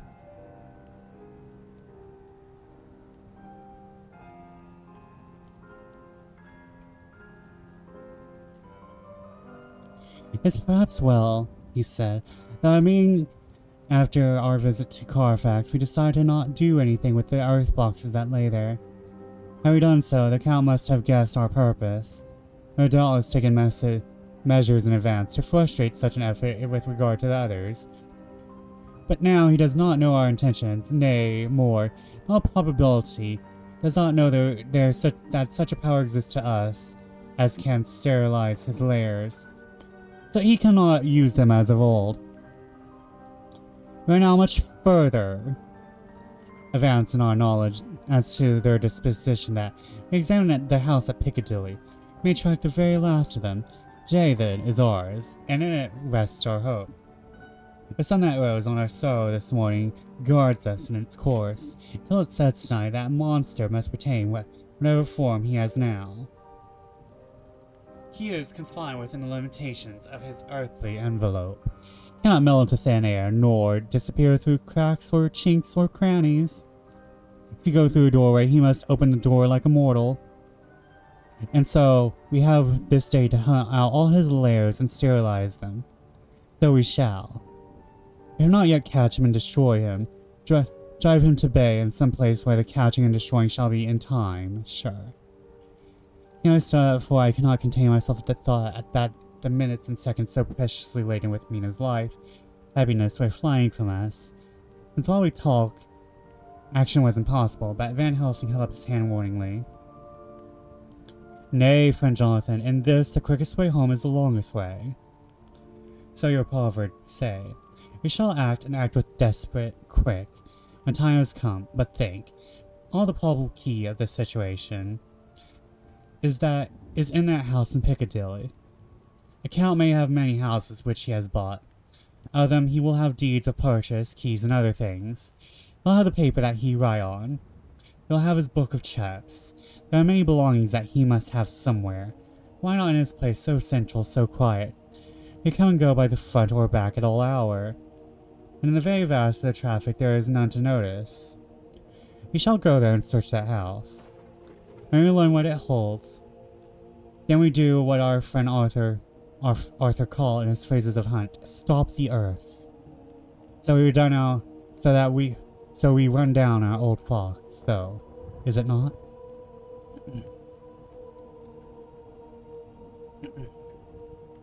Then let us come at once, I cried. You're wasting precious time. Professor did not move. but simply said, "And how are we to get into that house in Piccadilly?" "Anyway," I cried, "we shall break in if need be. And your police, where will they be, and what will they say?"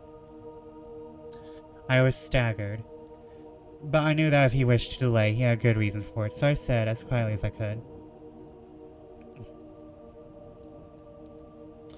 "Don't wait more than need be, you know. I am sure what torture I am in. You know I am sure what torture I am in. Ah, my child, that I do. Indeed, there is no wish of me to add to your anguish, but just think, what can we do until all the world be at movement? Then will come our time. I have thought and thought, and it seems to me that the simplest way is the best of all. Now we wish to get into the house, but we have no key. Is it not so?"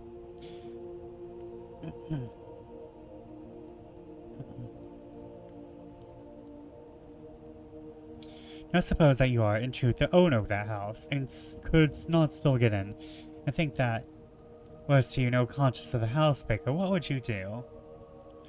"I should get a respectable locksmith and set him to work to pick the lock for me." "And your police, they would interfere, would they not?"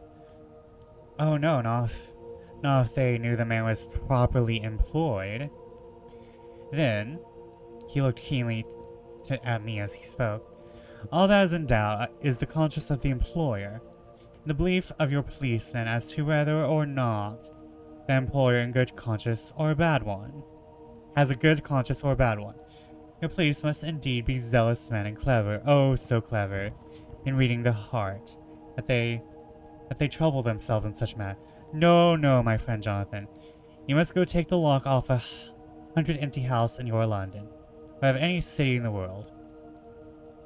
And if you do it, such things are rightly done, and at a time if you do it as things are rightly done, at times such things are rightly done, no one will interfere. I have read of a gentleman who owned a house so fine in London. He went for months of summer to Switzerland and locked up his house. Some burglar came in and broke the window and got in. He went and made open shutters in the front and walked out and in through the door for the very eyes of the police. Then he have an auction in that house and advertise it. Put up a big notice. And when the day he sell off by a great auctioneer all goods of that other man who owned them. Then he go to a builder and he sell him that house, making an agreement that he pull it down, take away all within a certain time. And your police and other authority help him all they can. When that owner came back from his holiday in Switzerland, he found only an empty hole where his house had been. This is all done en règle. And in our work we shall be en règle too. We shall not go so early that the policemen, who then have little to think of, shall deem it strange, but we shall go after 10 o'clock. When there are many about, such things will be done, that we were indeed owners of the house.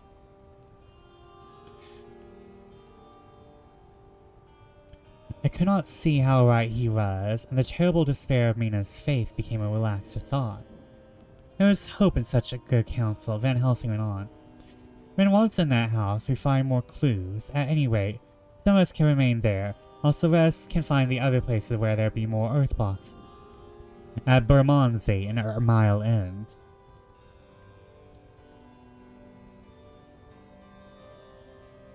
Lord Godalming stood up. "I can be of some use here," he said. "I shall wire my people to have horses and carriages where they will be most convenient." "Look here, old fellow. It's a capital idea to have all ready in case we want to go horsebacking. Don't you think one of your snappy carriages with its heraldic adornments and a byway of Walworth a mile in attract too much attention for our purposes? It seems to me that we ought to take cabs when we go south or east, and even leave them somewhere near the neighborhood we are going to." "Baron Quincy is right," said the professor. "His head is what you call in plane with the horizon. It's a difficult thing we go to do. We must not want, and we do not want no peoples to watch us, so if may." Mina took a growing interest in everything, and I was rejoiced to see that the exigency of affairs was helping her forget for a time the terrible experience of the night. She was very, very pale, almost ghastly. and so thin that her lips were drawn away, showing her teeth in somewhat of prominence. Not mention this last, lest it should give her needless pain. But it made my blood run cold in my veins to think of what had occurred with poor Lucy when the Count had sucked her blood. There was no sign of the teeth growing sharper. But the time was as yet was short, and there was time for fear. We came to the discussion of the sequence of our efforts, and of the disposition of our forces. There were new sources of doubt. It's finally agreed that before starting for Piccadilly, we should destroy the Count's lair close at hand, in case he should find it out too soon. We should thus still be ahead of him in our work of destruction. His presence, in his purely material shape, and at his weakest, might give us some new clue. As to the disposal of forces, it suggests that the professor that, after our visit to Carfax, should all enter the house in Piccadilly, that the two doctors and I should remain there, whilst Lord Godalming and Quincy found the lairs at Walworth and Mile End and destroyed them. It is possible, if not likely, the professor urged, that the Count might appear in Piccadilly during the day, and that if we so might be able to cope with him there and there. At any rate, we might be able to follow him in force. This plan I strenuously objected, and so far as my going was concerned, that I said I was intended to stay and protect Mina, but that my mind was made up on the subject. But Mina would not listen to my objection. She said that there might be some law matter that in which I could be useful. That amongst the Count's papers might be some clue which I could understand out of my experience in Transylvania, and that, as it was, all the strength we could muster was required to cope with the Count's extraordinary power. I had to give in, for Mina's resolution was fixed. She said that it was the last hope for her that we should all work together. As for me, she said, I have no fear. Things have been as bad as they can be, and whatever may happen must have in it some element of hope or comfort. Go, my husband. God can, if he wishes it, guard me, as well alone as with anyone present. So I started crying out, then in God's name let us come at once, for we are losing time. The Count may come to Piccadilly earlier than we think. Not so, Van Helsing said, holding up his hand. But why? I asked. Do you forget, he said, with actually a smile, that last night he banqueted heavily and will sleep late? Did I forget? Shall I ever? Can I ever? Can any of us ever forget that terrible scene? Mina struggled so hard to keep her brave countenance. But the pain overmastered her. She put her hands before her face and shuddered while she moaned. Van Helsing had not intended to recall her frightful experience, had simply lost sight of her part in the affair, in his intellectual effort. When it struck him what he had said, he was horrified at his thoughtlessness and tried to comfort her. Oh, Madam Mina, he said, dear, dear Madam Mina, alas, that I of all who so reverence you should have said anything so forgetful. These stupid old lips of mine and this stupid old head do not deserve so. But you will forget it, will you not? He bent low beside her as he spoke, shook his hand. She shook his hand, looking at him through her tears, and said hoarsely,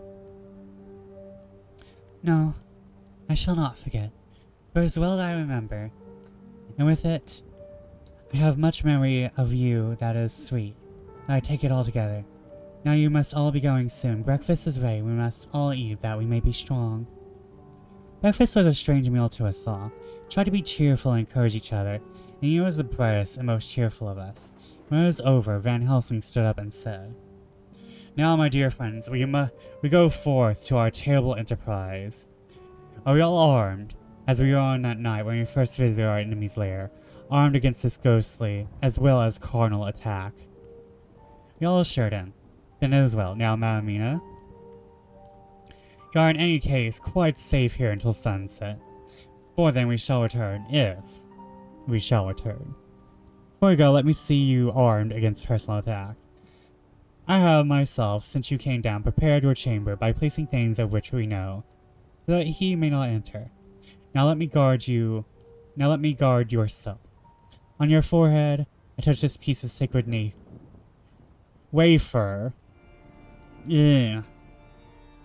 Damn this, damn this, damn my fucking mouth. On your forehead I shall touch this piece of sacred wafer in the name of the Father, the Son, and...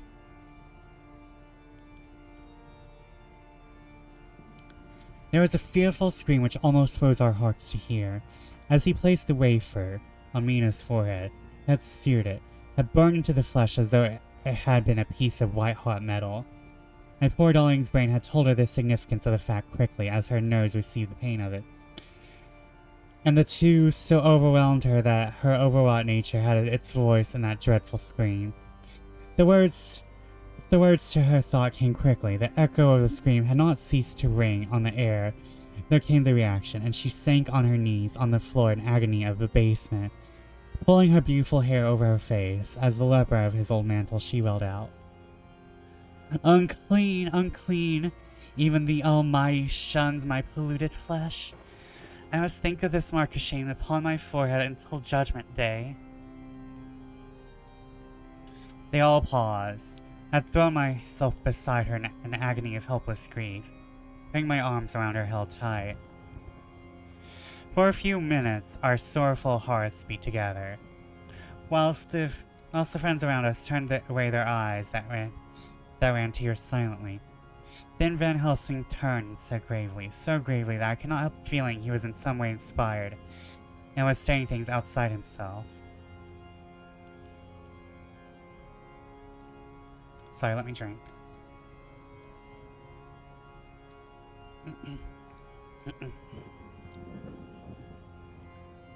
It may be that you have to bear that mark till God himself see fit, as he surely most shall, on Judgment Day, redress all the wrongs of the earth and of his children, that he has placed thereon. Oh, Madam Mina, my dear, may we who love you be there to see. And that red scar, the sign of God's knowledge of what has been, shall pass away, and leave your forehead as pure as the heart we know. For so, surely as we live, that scar shall pass away when God sees right to lift the burden that is hard upon us. Till then we bear our cross, as his sons did so in obedience to his will. It may be that we are the chosen instruments of his good pleasure, and that we ascend to his bidding, as that through stripes and shame, through tears and blood, through doubts and fears, all that makes a difference between God and man. There was hope in his words and comfort. They made for resignation. Mina and I both felt so, and simultaneously we took one of the old man's hands and bent over and kissed it. Then without a word we all knelt down together, and all holding hands swore to be true to each other. We men pledged ourselves to raise the veil of sorrow from the head of her whom, in his own way, we loved. We prayed for help and guidance in the terrible task which lay before us. It was then time to start, so I said farewell to Mina, a parting which neither of us shall forget to our dying day, and we set out. To one thing I have made up my mind. If I find out that Mina must be a vampire in the end, then she shall not go into that unknown and terrible land alone. I suppose it is thus, in old times, one vampire meant many. Just as their hideous bodies could only rest in sacred earth, so the holiest love was the recruiting sergeant for their ghastly ranks.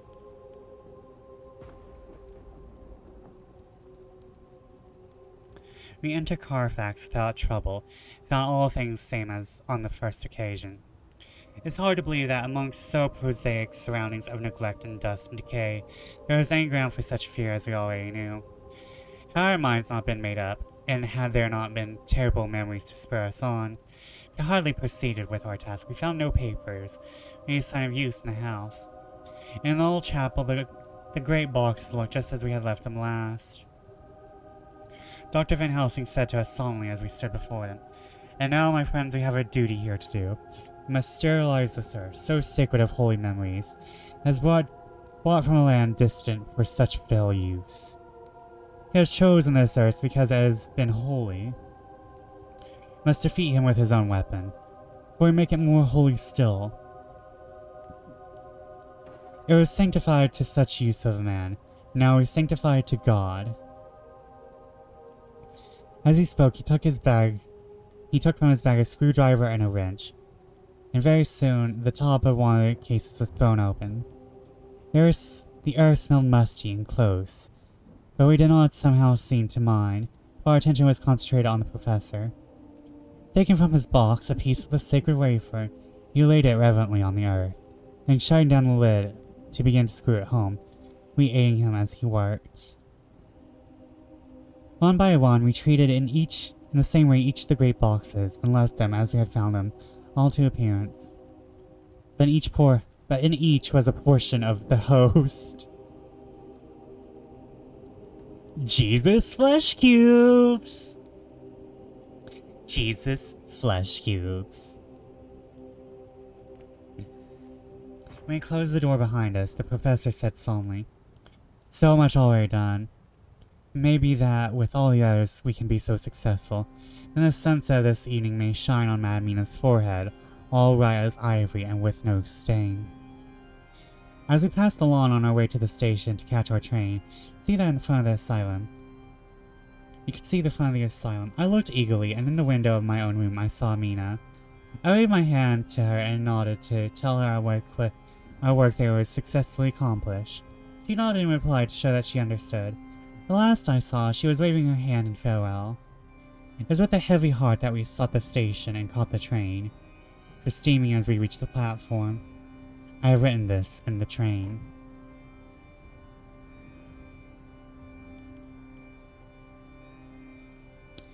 Piccadilly, 12:30 o'clock.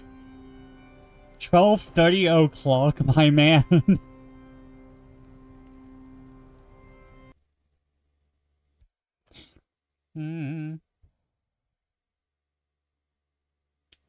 YouTube, why you do that?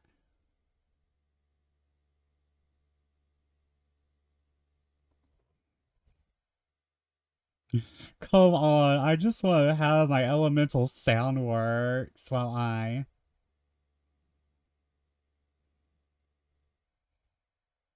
Where is my history?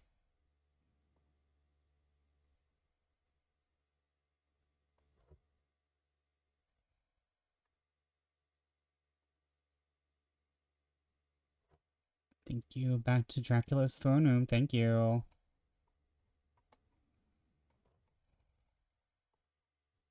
Damn, these Jesus flesh cubes are powerful.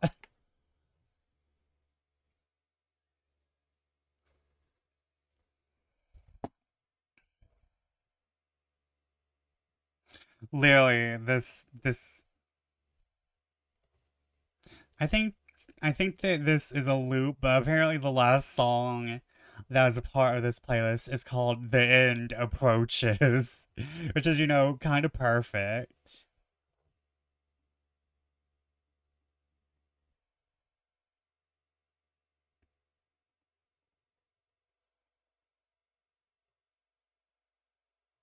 Oh, baby, where the hell's my husband?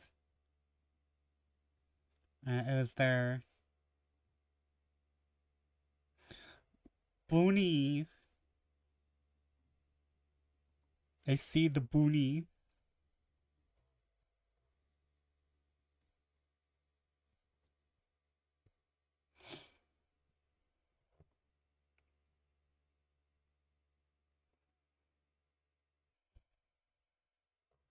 And this song doesn't want to play, does it? Oh, thank you for the care package.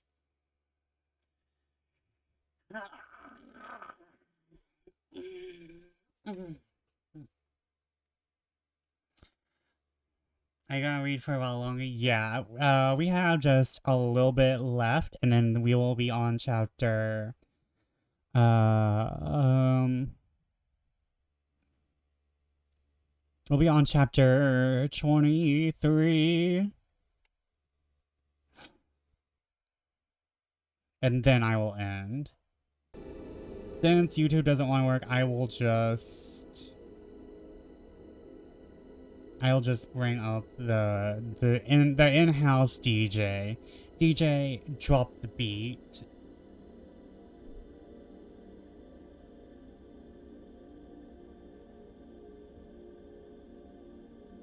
DJ, drop that ambience. Because we have like 5 more paragraphs. Piccadilly, 12:30 o'clock.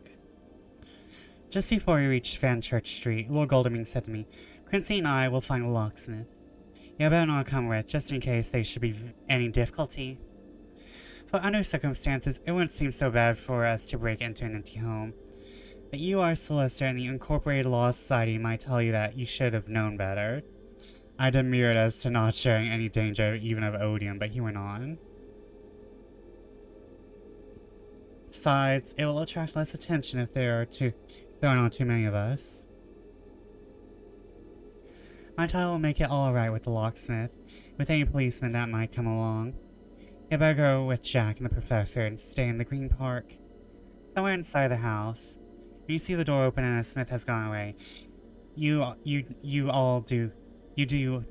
come across. We shall be on the lookout for you and shall let you in. The advice is good, said Van Helsing. So we said no more. Godalming and Morris hurried off in a cab, we following in another. At the corner of Arlington Street, our contingent got out and strolled into the Green Park. My heart beat as I saw the house on which so much of our hope was centered, looming up grim and silent in its deserted condition amongst its more lively and spruce-looking neighbors. We sat down on a bench within good view and began to smoke cigars, so as to attract as little attention as possible. Then it seemed to pass with leaden feet as we waited for the coming of the others. At length we saw a four-wheeler drive up. Out of it in a leisurely fashion got Lord Godalming and Morris. And down from the box descended a thick-set working man with his brush-robe and basket of tools. Morris paid the cabman, who touched his hat and drove away. Together the two ascended the steps, and Lord Godalming pointed out what he wanted done. The workman took off his coat leisurely and hung it up on one of the spikes of the rail, saying something to a policeman who just then sauntered along. The policeman nodded acquiescence, and the man kneeling down placed his bag beside him. After searching through it, he took out a selection of tools, which produced to lay beside him in orderly fashion. He stood up, looked into the keyhole, blew into it, and turning to his employers made some remark. Lord Godalming smiled, and the man lifted a good-sized bunch of keys. Selecting one of them, he began to probe the lock, as if feeling his way with it. After fumbling for a bit, he tried a second, and then a third. All at once the door opened under a slight push from him, and he and the two others entered the hall. We sat still. My own cigar burnt furiously. Van Helsing's went cold altogether. We waited patiently as we saw the workman come out and bring in his bag. Then he held the door partly open, steadying it with his knees, while he fitted a key to the lock. This he finally handed to Lord Godalming, took out his purse and gave him something. The man touched his hat, took his bag, put on his coat and departed. Not a soul took the slightest notice of the whole transaction. When the man had fairly gone, we three crossed the street and knocked on the door. It was immediately opened by Quincy Morris, beside whom stood Lord Godalming lighting a cigar. This place smells so vilely, said the latter as we came in. Indeed smell vilely, like the old chapel at Carfax. Without previous experience, it was plain to us that the Count had been using the place pretty freely. We went to explore the house, all keeping together in case of attack. For we knew we had a strong and wily enemy to deal with. And as yet, we did not know whether the Count might not be in this house. In the dining room, which lay at the back of the hall, we found 8 boxes of earth. 8 boxes only out of the 9 which we sought. Our work was not over. Never be until we had found the missing box. First we opened the shutters of the windows, which looked out across a narrow stone flagged yard at the blank face of a stable, pointing out to look like the front of a miniature house. There are no windows in it, so we were not afraid of being overlooked. Do not lose any time examining the chest. The tools in which we brought with us, we opened them one by one, treated them as we had treated the others in the old chapel. It was evident to us that the Count was not present in the house, but proceeded to search for any of his effects. After a cursory glance at the rest of the room, from the basement to the attic, came to the conclusion that the dining room contained any effects which might belong to the Count, and so we proceeded to minutely examine them. They lay in a sort of orderly disorder on the great dining room table. and were title deeds of the Piccadilly House and Great Bundle, deeds of purchase of the houses at Milan and Bermondsey, no papers, envelopes, and pens and ink. All were covered up in a thin wrapping paper to keep them from the dust. There was also a clothes brush, and a brush and a comb, and a jug and a basin. The latter contained dirty water which was reddened as if with blood. Last of all was a little heap of keys of all sorts and sizes, probably those belonging to the other houses. We now examined this last find Lord Godalming and Quincy Morris, taking accurate notes of various addresses of the houses in the east and south, took with them the keys in a great bunch, and set out to destroy the boxes in these places. The rest of us are, with what patience we can, waiting their return, or the coming of the Count. And that is the end of the chapter. Chapter 20... Why did I do this? That was chapter 22, and now we're on 23. We're about to hit the 3-hour mark. So, I am going to call it. So let me find someone to rate. Is everyone enjoying this? I was not expecting the power of the wafer. I was not expecting the power of the communion wafer to destroy Dracula. I'm sorry, I'm not taking this seriously.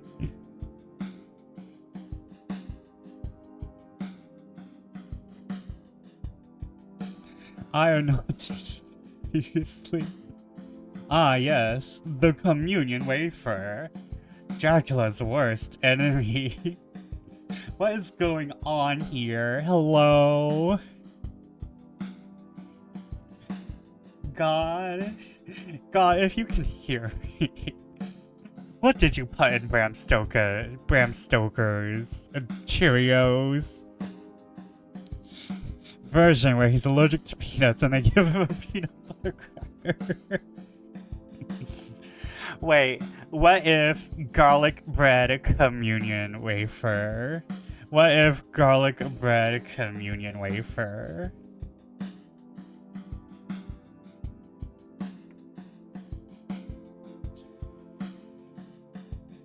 Oh.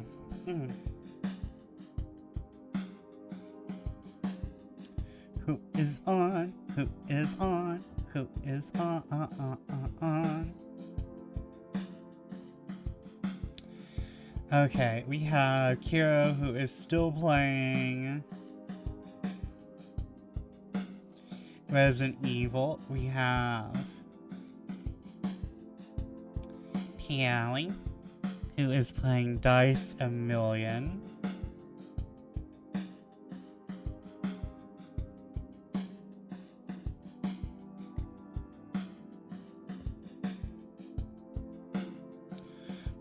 We raided Kira last night, so I'm thinking we raid Pally. However, I'm tempted to raid Lidos.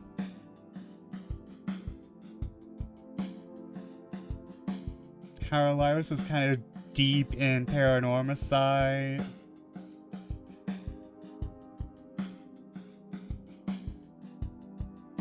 So I think we're gonna raid Pally.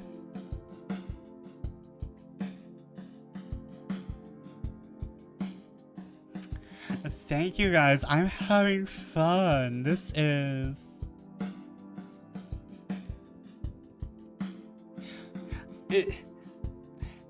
It's really nice to see how Dracula has been adapted. You can just see where people are like, okay, I don't want this. Or like, where stuff began to fall off. However, I'm like interested in all this lore you don't normally see. It's like, oh, Dracula was defeated by having all his soil, imagine being so weak sauce that you die because the soil you brought from your homeland has... Someone just shoved a communion wafer into your soil, and now you just die. Someone shoved a communion wafer into your soil, and now you can't resurrect properly. He touches grass and immediately dies. What I find funny is that it's not even holy ground. Well, however, what I'm kind of getting, and what I'm seeing, what I'm reading, and what I think actually kind of transferred over to Curse of Strahd is that Dracula is worshipped kind of like a god king. And that's why he brought his soil, because the churches were to him at some point, I think. And that's why he's not, like, immediately weak to holy ground. Because churches were to him at some point, and he was, like, this god king character in Transylvania. That's why, which is very interesting, because, like, now they're like, okay, we just gotta re-god. We just gotta re-god this soil. We just gotta re-god this soil. We gotta get some god up in this soil. We're gonna put in the Jesus flesh fertilizer. Yeah. We just gotta Jesus this soil. We just gotta Jesus the soil.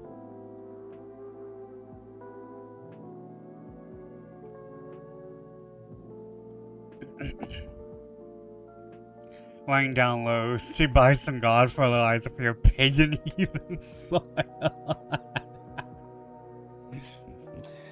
But thank you, everyone. You can catch me tomorrow. But good night, good fortune, see you when I see you, and bye.